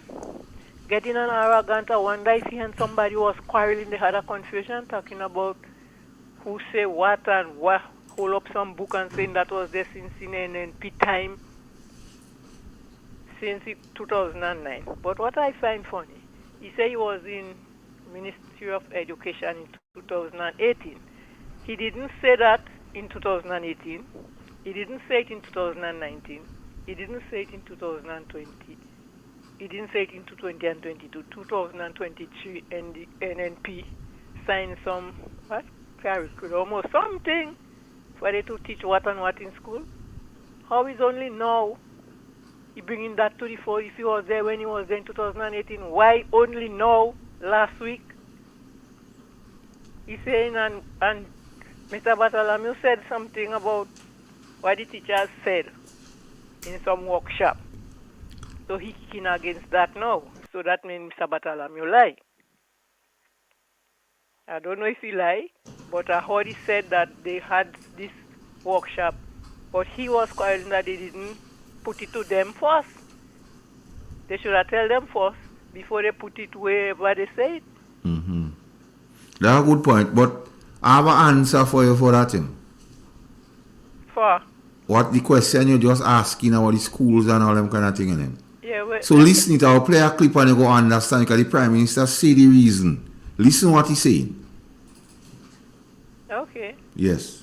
Party gets into power and they behave a certain way and you can't understand why they're behaving. Did the thought ever cross your mind to ask who funded the big rally and the big fete and the jump up? And how do you know that the decisions that seems baffling to you as a citizen may not be decisions that are made in the interest of the people who funded the rallies and the big fete that we went to and jump up and have a good time? If we had laws that says limited, for example, the amount of funding that any individual could give to a political party, if we had laws that said a political party had to report every cent that it got in donations and publish it, our politics will change overnight.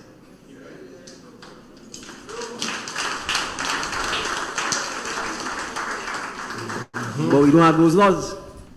So Carla, you understand what's going on? Well, I'm trying to understand. So ask him who give them money and the one that happen now. So realize who give them money, one that happen. Okay. So that the answer. You don't have to go to no big school or to no university. The Prime Minister say it. When you see government making strange decision, find out who fund them in the election, and you know. And it is information out of a particular group that endorse this present government, and you know what they like? They like the rainbow. So you don't have to know. Because he said, when you see government making strange and taking strange decision, find out who give them the money. Because on that program here, I always tell you, just follow the money and everything easy. So ask him who giving you the money and the one that happened now. Well, my dear, as far as I listening, Koroto, you know, because I've been to church today and they was telling us, they pray for the children not going back to school, but those children don't know why they're going back and meet, because it's not something easy to face there. Alright, Carla. Something not going on in the country. Now it's not easy time, man. But let me tell you something, eh? Now, you say you went to church. But listen this. You believe in the Ancient of Days, which is the head creator. And he tell you, when you see these things and them happening, lift up your head. Yes. Because the end draweth nigh. Right. Yeah, they tell us that. So that is the consequences of last day's situation. So don't let it surprise you. Well, what? Let me tell you. Just prepare yourself and tell everybody around you, it's time to get ready.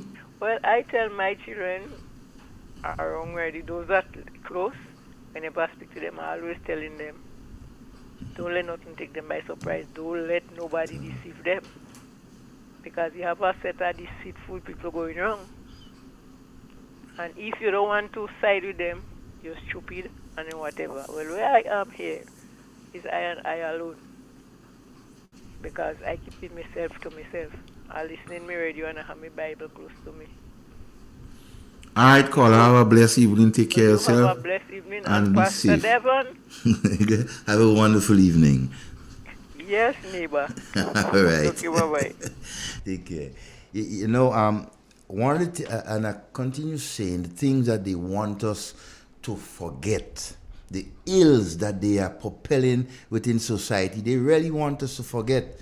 But I want to urge, right, our parents and concerned citizens, let us continue to question our leaders when it comes to our children's education.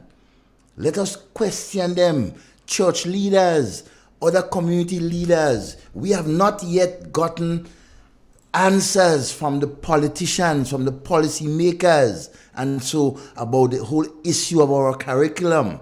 We only are hearing snippets. We're hearing ministers who are not responsible for education making comments. We even hearing the Minister of Education making a comment but not even addressing the situation with his arrogance. We must not allow them to continue to cast things over our eyes and for things to remain as normal. Let us question what is going on with our school curriculum. Teachers, I urge you, stop playing games with your children, because they are your children. They are in your care. The minute time they leave their parents' home and they arrive at the school, you become their parent. Be careful. Be careful what you teach them. Be careful what they allow you to depart to our children. History will not be kind of you who continue to push things through the back door, right? That will be detrimental to our children.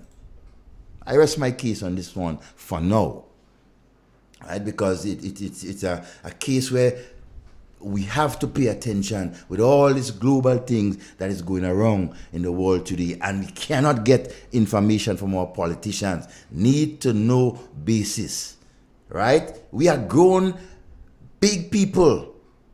When we ask questions, we need answers, right?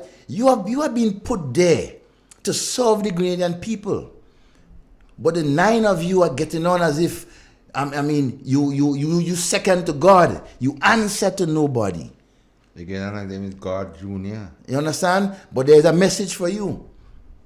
Pay attention to the chatters on the street.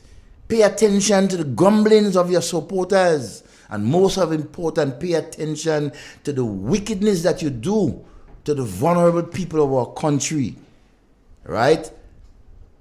Things will not be good for those of you who continue to propel such wickedness. I cannot understand in good conscience. You have politicians sitting there enjoying a meal, good meal as today, with your $8,000 and $9,000 salary, and a person who is getting $400 to cushion the economic effect. You take away $150 from them. How can you sleep? How can you rest? They can't sleep at night. Shame on you guys. There is no explanation, no defense for something like that. You make people sick. I mean, come on, you need to do better than that. And people expect a group of young politicians, we expect you to do better. We expect you to follow the teachings of your parents. But no, you continue to do things that are not compatible to our way of life. A word to the wise, be careful, little tongue, what you say. Bite you. You do nothing online? No. And our children are the ones that will suffer the consequences. I know as a parent, I will not allow my child to be subdued in such nonsense within the schools. I will not.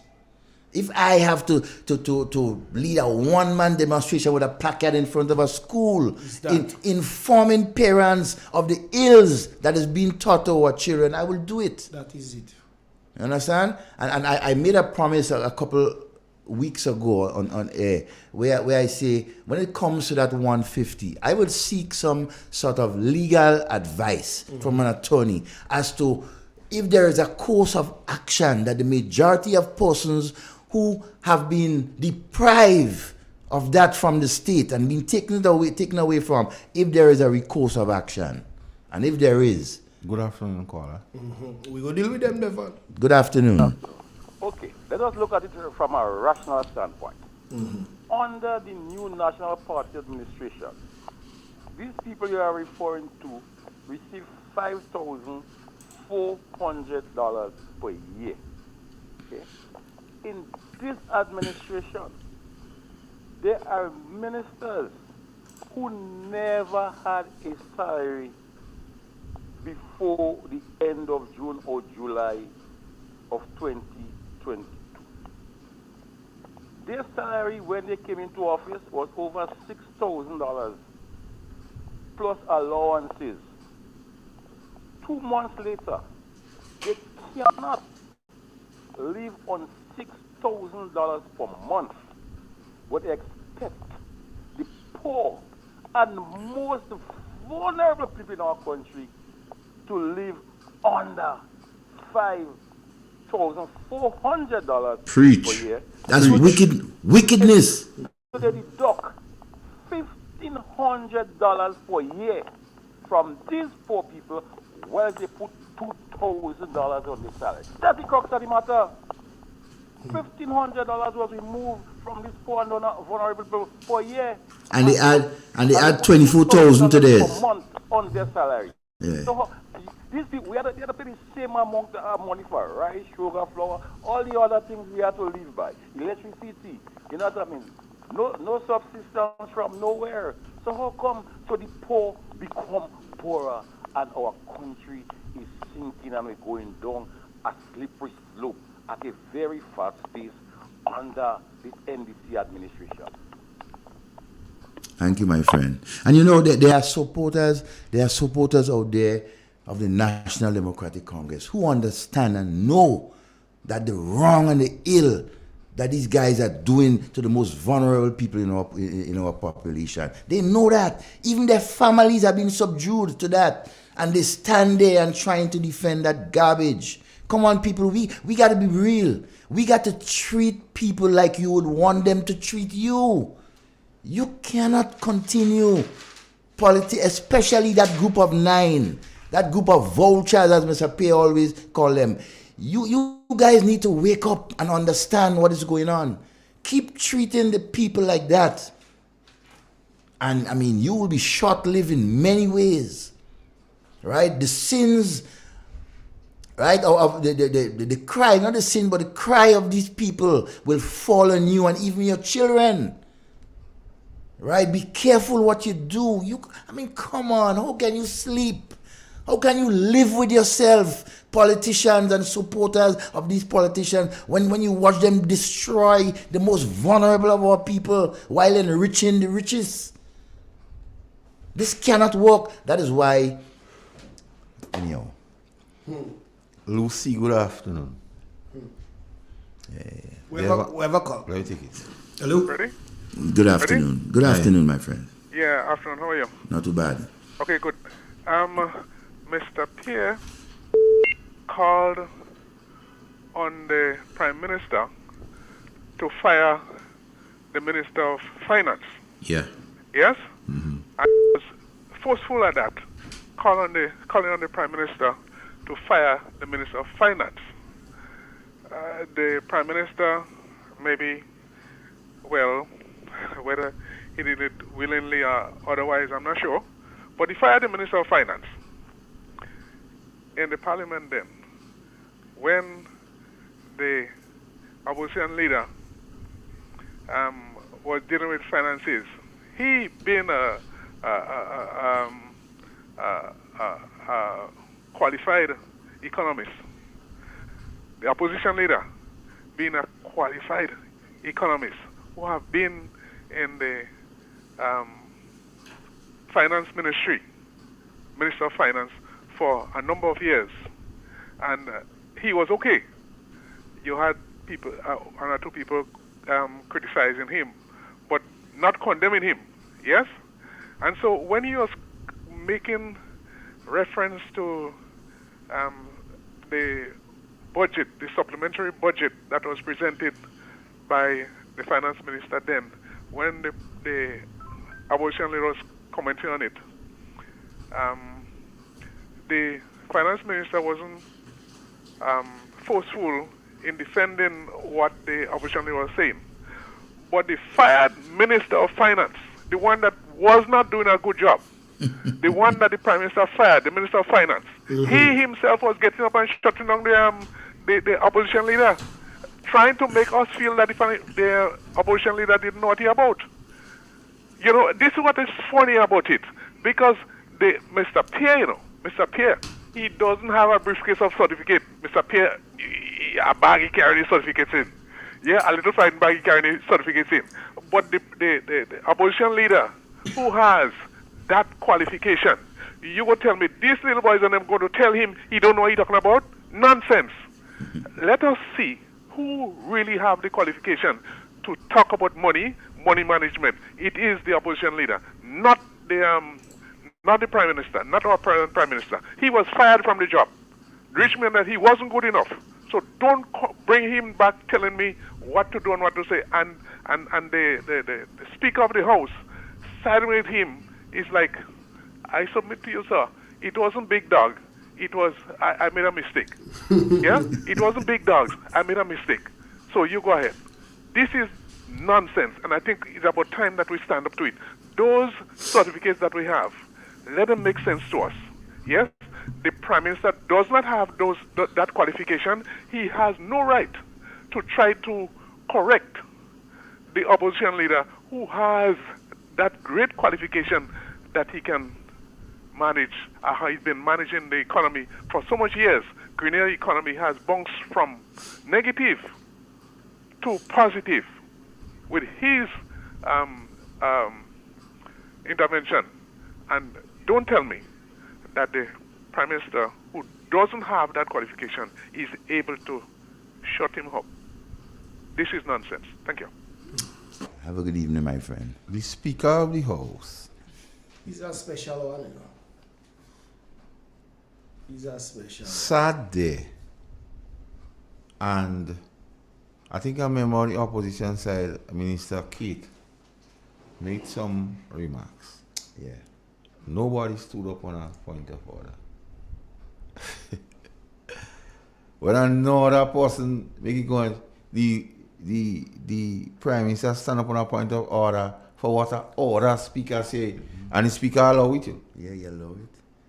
He did it with the Prime Minister, with the opposition leader, and the Member of Parliament for Tongue of St. George. You see, because the member for St. Andrews Northeast, Honorable Kate Peters, she brought the attention to the flow that, look, that supplementary, it is one of the largest that was brought forward in the House. But they started arguing about the figures, the quantum, but when it was being explained by the opposition leader and so, they all was like, it was a lesson for them, things that they did not know. My God, you guys, you are young.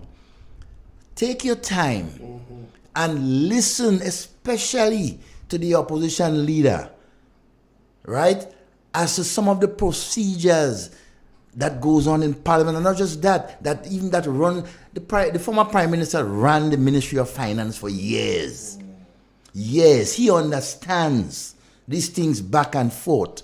So when he's making a correction, he's not making a correction to make you look small. He's making a correction so that the country will benefit from what you are trying to do. Look at it as a plus. Learn. But instead, a lot of you so disrespectful and out of order, right? Like your parents didn't teach you anything home, right? You didn't have no brought up C in you. Instead of listening and learning, you want to tell people to shut up and why you don't move there and everything like that. I pity you guys. And then go and bounce poor people children. I pity you guys because things happen to you or to us when we open our mouth and say things that are not right. A word to the wise. It's sufficient. It's sufficient. We have a call. Good afternoon and welcome. Good afternoon, Master Carl. Hey. How do you do, sir? Cool. We thank God for that. Mr. Rowan. Good afternoon, ma'am. I don't think you know me. Yes, I do. I did. All right, stay right there. When I come with the topic, they don't know how to come with that topic. You know, don't know how to talk. Mr. Rowan and Carl, you ever recall that Dr. Mitchell ever tell Mr. What they call him again? Sit down, Nazimbo. You ever recall that in Parliament? Nah, never heard that. The question I say I'm waiting for you when you come to ask you that question. I can't recall I that. calling a registration and saying that Dr. Mitchell tell Mr. What they call him to sit down, you know. I say, well, I have to find out that because I know you in Parliament for yourself, you always listening. Because when I listen, the leader of the opposition, sit down. The leader of the opposition, sit down. I said, well, trust me, if I was in that place there, the police would have asked me, and they are not eating up myself, and I said, well, what really going on? Huh? Did Dr. Mitchell have how many people to go in Parliament and stand up to make them know what's going on inside Grenada? And the leader of the opposition sit down. These people and them don't have respect. You see what they doing to Dr. Mitchell? He go rebound on them, you know, because the children will do them the same thing. People have to have respect for the elder. Respect. We pay to pay respect. I don't understand why we doing this thing. Because I was saying if I was in Parliament, the police going with me because I would have give the big stroop and walk out. Because I sit down there now listening. And we have not a bit of respect. So I say I have to ask you if you ever hear Dr. Mitchell tell Mr. Nazimbok to sit down. Calling Radio Grenada and saying that. I never hear that. Never in my life hear that. That's Master Carl. The best budget for the year. Why we have to go in and beg for money we don't reach a year yet? That's a good question. What we do for like January to August, what we do, I can see up to now we don't see nothing. No we project. No plane ride. Don't forget, a lot of plane ride. Yeah, a lot of plane ride. Okay, well, that is it. So Because that is why when we ask out how much money they spend on plane ride, they don't want to see. But they don't want, that is why they don't want Dr. Mitchell to say nothing, because they know Dr. Mitchell coming up with that. And he counting. That is it, they don't want Dr. Mitchell to talk. Plane ride and hefty salaries, hefty contracts. Dr. Mitchell, the leader of the opposition, sit down like a little child inside Parliament. No respect. That's what this man Freddy didn't get in a day work. If he decide Dr. Mitchell, maybe they would have fired him. That's what he said. That's what he afraid. That's what he said. That's what he He afraid. has one biasness in there, because if he ever said it is in Parliament, he don't have to side. Everyone have a right to say what they have because they come to represent the people. I don't understand. Man, trust me, I don't understand. Blessed afternoon. Blessed afternoon. You know, one of the things, the approach I would like us as a people to take, when you hear these young guys or people in general go around disrespecting people, I said, And elders. And elders to that. One, it tells me that you have no respect at all for your mother, your father, even your sisters and brothers, right? And the next thing, how can you as leaders of this country sit in the parliament of our country, where the world is looking at you, disrespect the father of that house, the most senior and experienced person, continuously disrespecting him, and you expect our school children and even your children to respect you? Utter nonsense. You guys got to do better than that. Devon, why do you think the people just keep them out of the parliament regular? They give them a chance now and they still fumbling the ball in the end zone. Exactly. You get an opportunity to do better, and look at what you're doing. You continue with your disrespect. No? Good afternoon and welcome. Hello, good afternoon. Yes. Yeah, that discussion with the Speaker of the House and Dr. Mitchell is not surprising to me, because this guy, he has disliked Dr. Mitchell for a long time now. I remember a time in 2009, he came to give some information on IT, and he spent 3/4 of the time talking about Dr. Mitchell and how bad and wicked he is, and he got to pay for it. So now that he is the Speaker of the House, he is using that occasion to see if he could silence Dr. Mitchell. That's what he is doing. He's trying to do that. And nobody told me that. I was present, and I raised objection at that time. He was doing that. And maybe if he don't side with them, they will fire him, because he depends on them for that job. And maybe they pick him specifically to do that to Dr. Mitchell. But I know Dr. Mitchell is a fighter, and he will survive that.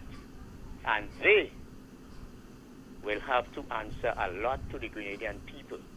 Very soon. If not by the next election, it could be sooner than later. Because these are people who don't like the Pope. They are the children and grandchildren of the GNPs. Oh, yeah. And that the policy is to keep those what have to have more, and the poor ones to marginalize them. You raise your pay. After 2 months, you couldn't live with 6,000. But the people who were getting 450 and 350, you remove the 150 from them, and you're telling me that you love people? Come on, I don't understand. We need more than prayers in Grenada with these guys in it, because they would not do the things that benefit the poor. And I am glad that you all are keeping the ball on, reminding the people of Grenada of those things that they are doing. So keep on doing a good job. Thank you.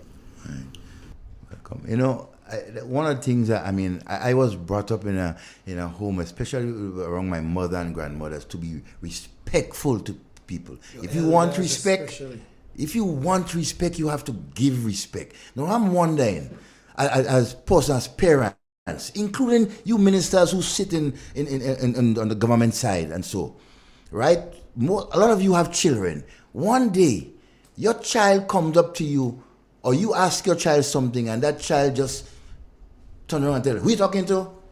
You're fresh, you're rude, and decide to disrespect you. How would you as a parent take that? That is a lesson for some of you young politicians who are there trying to disrespect the leader of the opposition and other members of the opposition team, who have the experience, the capability, the know-how to run this country. You should be glad to be listening to them and taking hints from them, right? To make yourself, the party, and in a bigger like Grenada much better. But instead, you are trying to belittle them.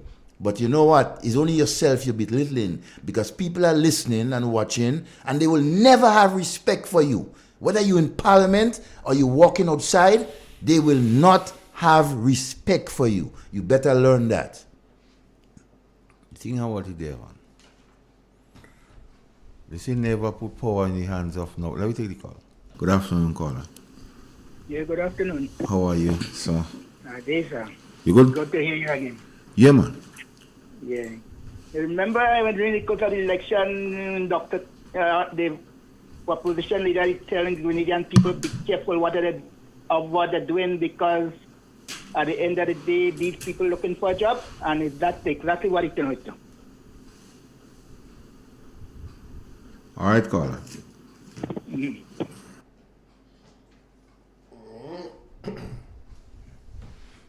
It's amazing to, after so many years, after almost 10 years as a political organization in the wilderness, right? Fighting and trying to get people to trust you, right? There you come, you get an opportunity, as you say, to do much better, right, for the people of this country. And you have started off by moving backwards, by trying to undo every single thing beneficial to the people that the last government has put in power. You trying your best to reverse it. What kind of human beings are you guys? Are you sitting down at home in the night and eating with your family and thinking about anybody else? They're planning how they go damage, how they go damage tomorrow. Yeah, but you know, Mr. Pierre made I always go reference to him. He made a statement when he said that NDC always sit down and plan to lie. You know that song by his deed shall a man be known? Who sing? If your brother asks you for bread, you give him stone. You give him stone? Who sing that? I don't know. You see? Because they go to church and they wonder who they go rob, who they go kill, who they go thing. Now my thing is there. The National Democratic Congress, you have to understand them. Whenever they're comfortable and they're among their own, they speak the truth. Like restorative justice. Restorative justice, yes. Like you have to wear your belly and Realignment. guts. Realignment. Yes. Run when you're nice, you don't say anything. Anything and do anything. So that is how they call us. Sorry. So they don't care about nobody. And remember, the slogan during the election was Annie's daughter. If you understand what that means, like if you grew up with grandmother like me, chupul, take it easy, you can't know nothing about that.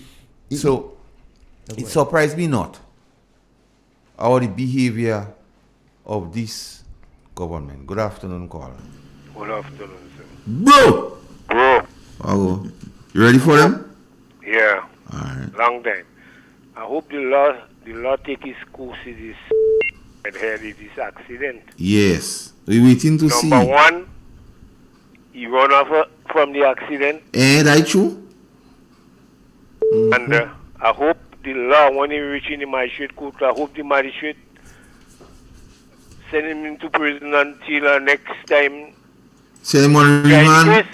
And remand. Send him on remand. He's no bigger than the law. Exactly. Yeah, he's no bigger than the law. Because send him on remand. a lot of People, a lot of poor people, children, they suffer that consequence for these kind of incidents, you know. Yeah. Right? So let's see the course of action that will be taken if Mr. Ron Redhead is found guilty of breaking the law. Yeah, you have to pay for it. All right, so you're good? Yeah, there. All right. I'm waiting on time. All right. Yeah, time longer than twine, you know. You know, another issue that I want to always continue keeping on that front burner, right? And I mentioned it earlier, is about the illegality, right, of ministers obtaining loans from the Grenada Development Bank. I urge Grenadians, do not give them a pass on that. It is illegal. You as a citizen cannot do that. Why allow a politician to do that? Why allow them to break the laws of our country and the bank to satisfy their ego and their needs? And you as an ordinary ordinary citizen cannot even access a loan from the development bank because they have ministers getting 1.7, 2 point something million dollars for their personal use. This cannot be right, right? And we cannot continue to sit down and just say, well, you know, them in power and they do it. No, as a people, we have to talk it out. We have to take action. We have to let our voices heard. You have to meet the politicians on the street and tell them what they are doing is wrong. And don't feel like they'll feel embarrassed, you know, because they know what they are doing. Good afternoon and welcome. Hello, good afternoon. Good afternoon, ma'am. Good afternoon. Mr. Devon, you're saying these people are, they have, you know, asking how they eating and how they sleeping. Mr. Devon, remember, these people haven't got conscience. The conscience sees with a hot iron. They don't have conscience. So that's why they have to do what they're doing. Thank you. You're welcome, ma'am. It's passionate. It's hurting for a lot of Grenadians to see what is going on, right? I mean, everybody is not vocal. That is why persons like myself and Master Carl and others, Shellon, Andre, and the Mosquito Man, that is why persons like us are here to share and spread information about the wrong things that they are doing to the people of this country. Right? And they're asking about, time to come together and let us build Grenada. Come together when you continue to despise a portion of the Grenadian people and you want us to come together. Come on, you got to do better than that. Them men and them have a systematic plan, Devon, of how they go bring the country to its knees. They realize they get a chance and it's one term they have, so they go full their boots, enrich themselves at the expense of everybody else. So don't look forward to them doing anything. People saying they go crash, they won't crash here, they go borrow their way and put Grenada in a precarious position for the next government to come. Because what they do in the police force right now, you go take out 25 years to fix it. So they know what they're doing. Yeah, what they're doing to the public workers, look at all the things they so make about the nurses. Nurses going away by jobs. They don't say nothing about it. Silent about it. Corruption in plain sight. And they don't say nothing about it. And you have, my thing about it, you have those among us who claims to know and support this nonsense. And claims to be children of God, Oh, yes. Man of God, children of God. Oh, yes. And they sit idly by and allow these things to happen to the least fortunate among us. Yeah. And you could start with... Because the Prime Minister in his own words said the World Bank say, if you don't making 650 you poor. But yet still that the same set of people he take from. He give him ministers 2,000 under the guise of one driver and two. If you pay them cheap, they will be corrupted. So they're like a corruption allowance. Because that's what he say. Then he talk about restorative justice. Restorative is to give back something to somebody who feel they lose. Yes. The simplest form about it. And he have people among us who claim to be patriots, who claim to love the country, and they supporting this utter nonsense and giving credence to it. Legitimizing a lot of this foolishness that is because they used to say when poor people, children getting things hand out. Now they getting the same thing, what they take from poor people, children and give them, but it's not hand out. Riches. Let's take the call. Good afternoon and welcome. Good afternoon, gentlemen. Yeah. How y'all guys doing? Good. Good. I see y'all hitting us hard. No, we stating the facts. Devon. Yes, my brother. Good night, good yesterday. Good a long time, I didn't know. Yeah, I'm here. I'm here. Doing what the people wants me to do. Gentlemen, watch me. You cannot be putting better than what y'all have been doing. And the comments have been here. I tuned later. Sorry for that today. But watch me. It cannot be put better, you might say. I remember being in your house. I used to go to your house almost every single time Parliament is sitting. And I used to observe the obnoxiousness of Marcel Peters. Which Kit Mitchell, Mr. Kit Mitchell, Dr. Kit Mitchell, the honorable, most amazing human being we have in this country, would call and remind you all guys of the kind of thing I'm pointing out here now. Marcel Peters, who used to be at the time between 1990 and 1995, the Deputy Speaker of the House, Mr. Patron was the Speaker. But when the Speaker is absent, somebody has to speak in. Marcel Peters was there as the Deputy Speaker. And the same kind of attitude that you have in the House nowadays used to be exemplified by him, Finley and Louis, and Francis Alexis. The disrespect towards Kit Mitchell essentially was exemplified during those times. The kind of attitude I see, Ron Redhead, for example, it was displayed by the young lady from Goa who represents St. John. And the Prime Minister of this country right now, every single time you find them in Parliament, they use the opportunity to create that kind of attitude. And as you all are pointing out so well, how does young people recognize and understand that to be?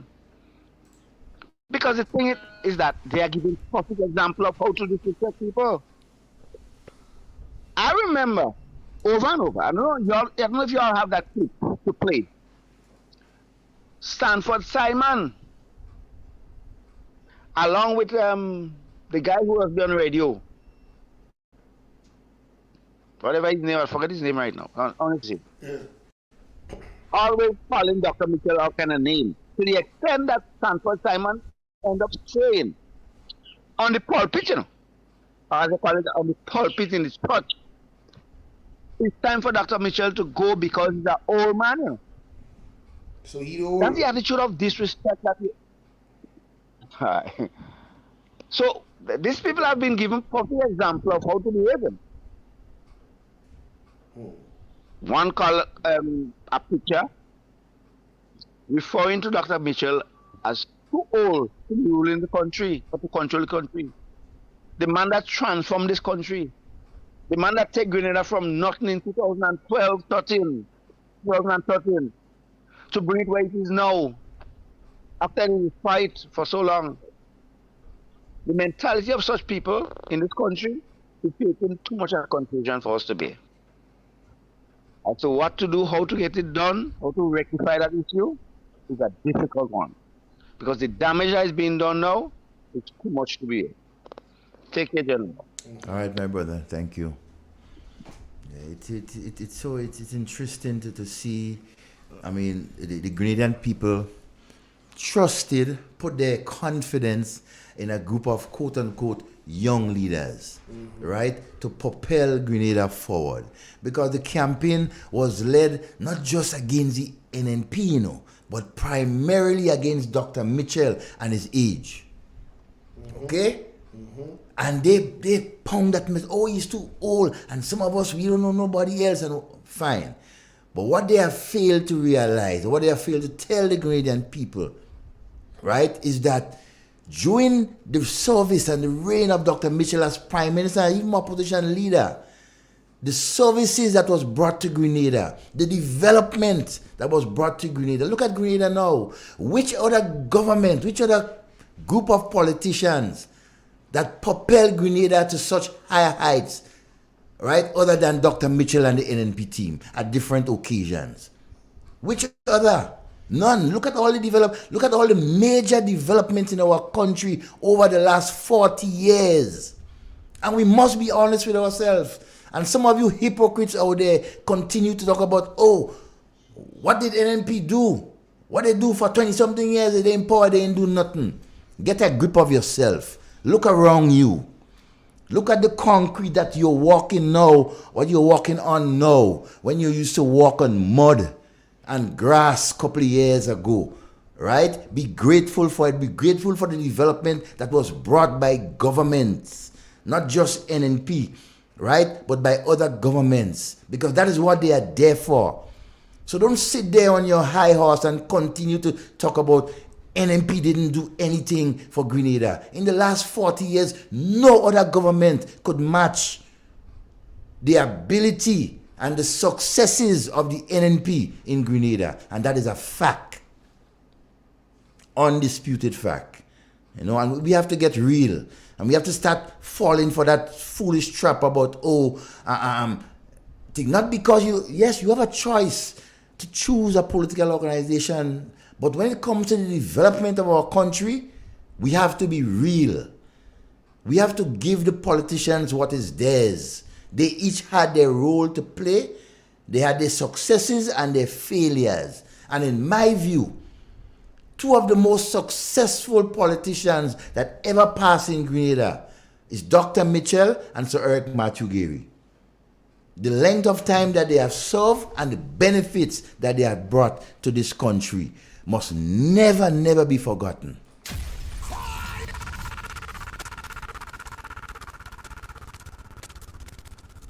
Bless evening. Hello. Good afternoon. Good afternoon again. Yes, my friend. I was in Parliament in York House one day when a bill was brought to the House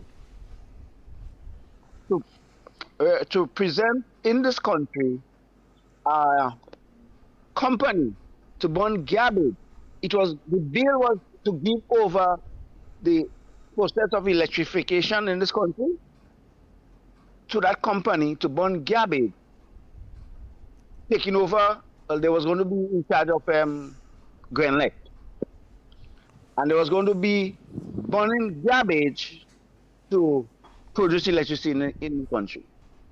Dr. Mitchell stood up and gave a presentation that is the most amazing I've ever heard in the House.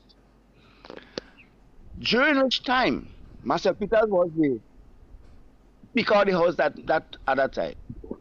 And he do everything to disrupt. King Louis do everything to disrupt. Francis Alex does everything to disrupt. And George Brizan sat down there and said nothing, smiling every now and then. But these guys and them, they do everything to disrupt every time Kit Mitchell spoke. Every single moment they get opportunity, they do everything. But they were embarrassing themselves. Twice, I'm telling you all, twice, I stood up and made comments in the House. The policeman was close to me. The policeman who was close to me called upon me to shut up. I couldn't be bothered. I tell you frankly, I was so angry about this whole thing. This thing was so embarrassing. So, listen, as Mr. Pierre always points out, that has been the modus operandi of the NDC mentality in this country. The attitude has been consistent. They never change. Take care, gentlemen. All right, my friend. Thanks for your contribution. Grenada is in a place where we need all hands on deck and not papichonist. But right? they're on. All that this present administration is doing, persons like myself and others won the nation. And we say, watch. The men of them inexperienced. The men of them don't know. The men of them arrogant. And institutional knowledge is not something what is a strong suit. So they go make a lot of mistake. And because of the arrogance, they won't accept is a mistake. They go try to browbeat people. And it's the same thing that happening. They're taking no advice or no counsel. Now, they won the election, and from the word go, it was like us against them. Yeah. We had to take work from our NNP. We don't want no NNP here. You have too much NNP there. How NNP not Grenadians too? Then you find they say we have to have guts and belly. But I want to warn them that corruption don't have statute data. Yeah. Corruption and murder. Don't matter what they do. Corruption don't have data statute to say they do it now and time pass. So I don't want to take money in GDP and all other thing illegally. Corruption don't have statute date. Good afternoon, caller. Good afternoon, Mr. Carl. Good afternoon, Mr. Hey, good afternoon. I'm there. Good to have you back, Mr. Carl. I was kind of worried when you're coming back. No, I did what? I want to say, I'm so happy that the bridge to Paul's. Yes. Somebody tell me they passed on it yesterday. I did pass it. I passed on it yesterday too. even the workers in the Ministry of Works and Paul's are so happy. Even the police officers are so happy they even paint the bridge. So, we give them props where props is true. So we thank the government, for fixing the bridge. And for a lot of us, because sometimes we pass there ourselves to make it easy for us to go the way we have to go. Another thing again I want to talk about is, with the same thing concerning the schools. For weeks we've been calling to the Minister of Education to come and say something. He didn't have the guts to come on radio to come and talk, but he had belly to go in Parliament to speak. And the one we kind of looking out for to help our children, to set it the way for our children, because he himself is a father, he have children. He's the one that is so arrogant, and I wonder why. I'm so wondered why he was so arrogant in the ministry, in the Parliament, in Senate when last week. Concerning that thing concerning what the leader of the duty came out and talked about. I was really, really, really surprised at the Minister of Education and the way he came out concerning the topic about what they're coming to bring into the curriculum. We have to be concerned because, trust me, God has never made no mistake with me, either you, and you have not made no mistake with our children. You understand me? There's only two gender we know. There's not about what or ABC, whatever it is. You understand me? We don't need two gender we know, male and female, and we know that it is not permitted here that man married man. It's man and woman. And when we want to procreate, it's about man and man. Man and man can procreate. It's only man and woman could procreate. So that's what be fruitful and multiply. And only how you can multiply is to make a man and want to multiply. So when we continue speaking to our children, let them know, those things are not allowed and accepted in our family, in our country. So let nobody come and speak different to them, and let them know that they belong to be content with what they have. We have to teach our children to be contented. Not everything they see people have, they have to have. Sometimes you could give them, but you have to make them understand that not everything they see their friend have, they have to have it. So we have to speak to our children and let them know the rights and the wrongs, and let them know nobody come and, if it's not me, or their mother, their father, or their uncle, or somebody close to them and giving it to them, don't take it. Not even ride, because trust me, before we used to protect our girl children, now we can only protect girls, we have to protect both boys and girls, because they're coming after the boys. No ride for ride. We accept that they already bring it in our living room, on our TV, we have no control over it. but it's what we choose to watch. They bring in the cartoon for our children. Now they want to come bring it into the school. And the minister say it's already here. We know it's already here, but please don't push it. Don't push it to the one that is defenseless. They cannot make a decision on their own. You understand me? So let us continue speaking to our children and let them know this is not acceptable and God has not make a mistake with them. Boys, God made you be a boy and God made you be a girl. There's no mistake with none of us. So have a good day and enjoy the rest of the evening. Blessings. Blessed evening, dear. So very important that we need to continue ensuring that it is clear for our parents and our children what to accept, what is the norm, right, that we must accept in the teachings in our schools.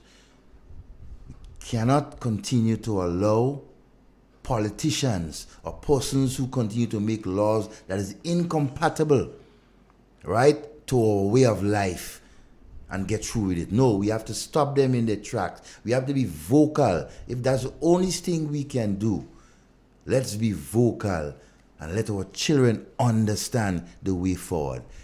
Because the rate we are going there right now, the leaders that our children are looking up to, they are not showing any example.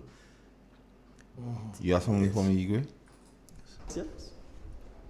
So when a party gets into power and they behave a certain way, and you can't understand why they're behaving, did the thought ever cross your mind to ask who funded the big rally and the big fete and the jump up? And how do you know that the decisions that seems baffling to you as a citizen may not be decisions that are made in the interest of the people who funded the rallies and the big fete that we went to and jump up and have a good time? If we had laws that says limited, for example, the amount of funding that any individual could give to a political party, if we had laws that said a political party had to report every cent that it got in donations and publish it, our politics will change overnight. So Igwe, here goes. Ask the Prime Minister for me. Who funded the rallies and them? Because I don't know if it's them people that want that thing teach in school. Well, it's possible. Yeah, that is who funded. I think to ask me who funded the fete and them. And if, when he tell us who funded the fete, I want to know if it's these people what encouraging this thing be taught in the school. Because he say, his words again, when you see government doing strange or stupidness, find out who fund the rallies and the big fete. You say I need to know, so we need to know who fund the rally, who give you money for the rallies and the big fete, and if it's them what want that to be taught in the school. Because your words we dealing with here now, we don't making up not none you. Play that again, Igwe, because I want people to get that. I want people to get that, because what happening, people find it strange, but listen this. I haven't seen the clip, but I'm sure he's smiling. smiling. So when a party gets into power and they behave a certain way, and you can't understand why they're behaving, did the thought ever cross your mind to ask who funded the big rally and the big fete and the jump up? And how do you know that the decisions that seems baffling to you as a citizen may not be decisions that are made in the interest of the people who funded the rallies and the big fete that we went to and jump up and have a good time? If we had laws that says limited, for example, the amount of funding that any individual could give to a political party, if we had laws that said a political party had to report every cent that it got in donations and publish it, our politics will change overnight. So Igwe, the question is, the people who funded the rally, Mr. Prime Minister, your rally, are these the same people whose agenda is to teach this thing in school? Because you see, when you see certain strange action taking place, find out if that is the agenda of the people who fund the rally and not the people who you get to vote for you. Because they fund the rally, you bring people, you lie for them, they vote for you, then you start to shove down thing they truth now. So we want to know who fund the rally so we could go and tell them much. I'll fund the rally, but don't do us that. Because we want to talk to them. Because this is not good. Because the book say male and female he made. And he said to them, be fruitful and multiply. That is why he said, a man shall leave his mother and father and cleave to his wife, not another guy. Let me take the call. Pleasant afternoon. Hello? Good afternoon. Yes. You actually asked the question and answered, because at the end of the day, you have to be them. We funded to get what they want. All right. All right, my brother. And the Prime Minister is making that statement. I don't know if he made it before, right, or after, before you go after. But I'm sure, I've never seen a clip, but I'm sure listening to the tone of voice, he's smiling, he's laughing. Well, he catch Grenadians, because so it's I fun to think, him. You see, he's earning off of that by not having laws to control the spending and who can give you money and for the favors that they want. So that's a big question, Igwe. Yeah. Let me take it. Blessed afternoon. Hello? Good afternoon. Hello? Good afternoon, gentlemen, once again. Yes, my brother. Master Carl. Hey. Master Carl. Yeah. For the past year, you and I especially have been pointing out who pays the piper calls the tune. Mm-hmm. Right now, during the election campaign, I noticed what was going on. And I pointed out to people a whole lot. Remember that the NDC party could not have paid buses to bring people to rally before. That last election campaign, money was galore, spread right around. They were able to bring people to their rally for the whole time. You call that big pimping spreading the cheese. Big pimping. A whole lot of money was spent. How it came about? Nobody knows. Dr. Mitchell pointed out in Parliament that was going to happen, Understand who this guy, the present Prime Minister we have now, who he represented as a lawyer, as a practicing attorney for the past few years. Who are the people he represents? He represents a set of people against the state of Grenada. Mostly all the big case and the landmark case was against the people. You all are on the right track. Keep it up. Thank you. Good afternoon. Another this whole question of the acquisition and the role that government is playing when it comes to the the Quinton Kuana Bay Hotel saga, where you had an investor, a former ambassador, right, was caught with his hands in the cookie jar and was stopped from continuing to invest in that project. Now we are understanding that government has stepped in after being took to court by that same gentleman. Government has stepped in and basically take all responsibility, squash the case, take liability, right? Take over the ownership of the investment or the property, and decides that that particular investor would have to, chip in for whatever they have lost. And mind you, that said investor, his lawyer, we should find out who was the lawyer of this particular investor, right? The South African ambassador at large. You want the answer? Well, I mean, the answer is out there. I want to give them one answer. I don't want him to go without it.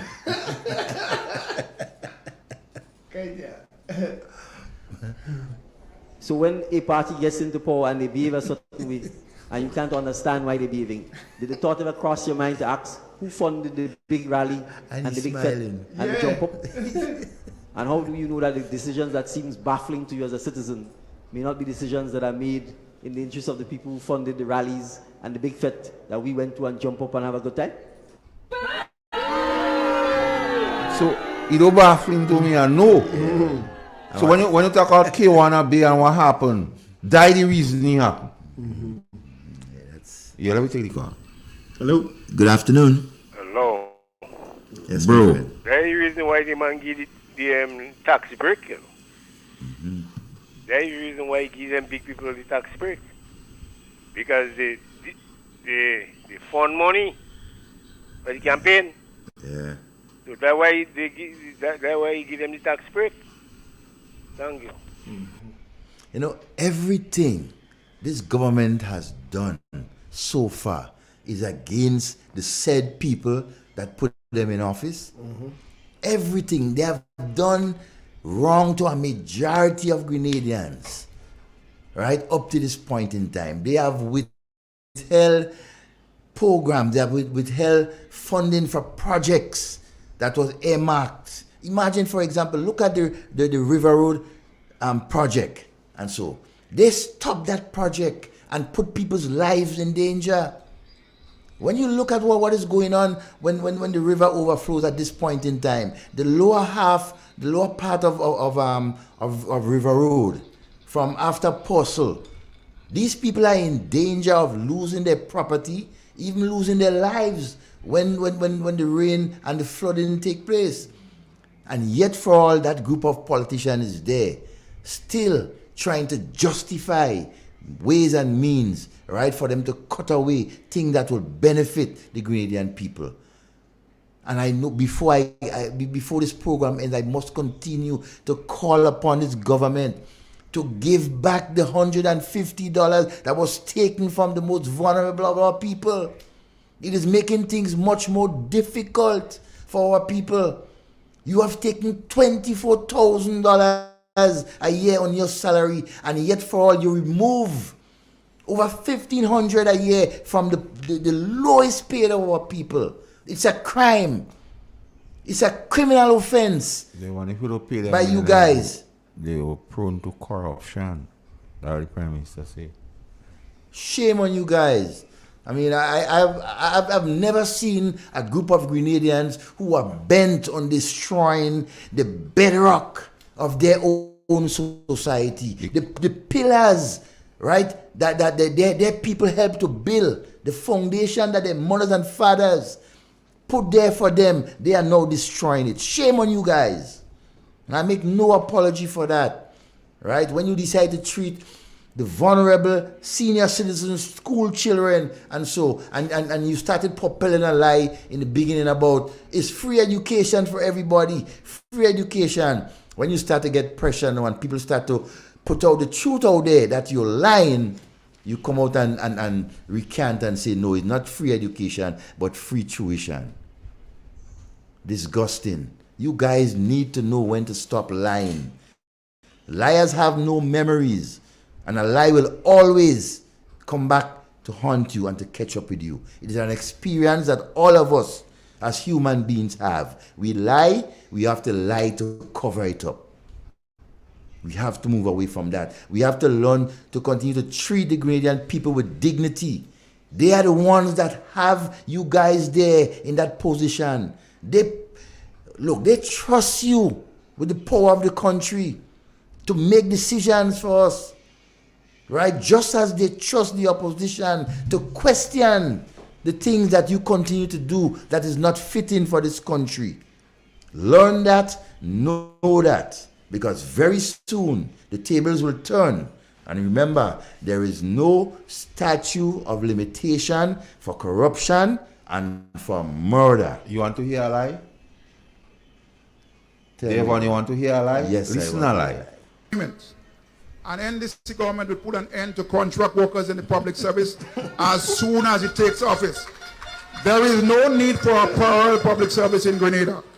All workers will be given permanent status. You hear a lie? Play that lie again. Show me a pen. And NDC government will put an end to contract workers in the public service as soon as it takes office. There is no need for a parallel public service in Grenada.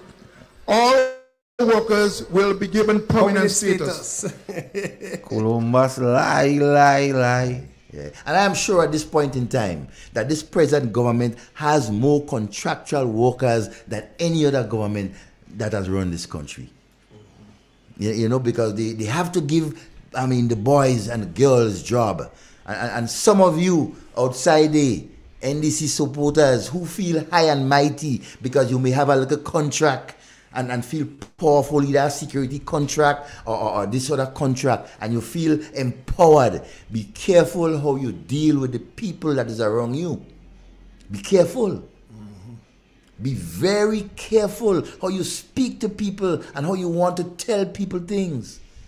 Right? Because you may tamper with the wrong set of persons who have no reasoning, right? And will want to take matters into your hands. Because some of you have that intention that you can come up in other people's face and dictate to them as to who to vote for and who not to vote for and who to support. Mr. Prime Minister, before I go out to ask you a question, what is your connection with Mitchell and partners? I know. Very good question. You tell me to ask you. Yes. And the father say, I will beneficial owner of Mitchell and partners. I don't know. Let's take the last one. Caller, you have 2 minutes. Good afternoon. Devon, Yes, my brother. your calculation is like wrong. Talk to me. Correct me. 1800. Because 12, 6 is 12, 5, 60, and 12, 1, 12, and 6 is 18, not 1500. Okay. Thanks very much for your correction. I don't want to go and say you can check. No, corruption ticket. Well, yes. Well, you know, we win bright, and we Yes, give. no, but that I don't want to say you could make it run your motor on the station. Of course. Well, yes. I tell you what, All right, take care. Win Going bright. final words? Yeah, win bright, but our people will definitely put us Well, in folks, place. thanks for being with us and being a part of the program today. So till next time, stay safe and blessed. Bless. Have a wonderful evening. You good, Devon? Yes, man. All right.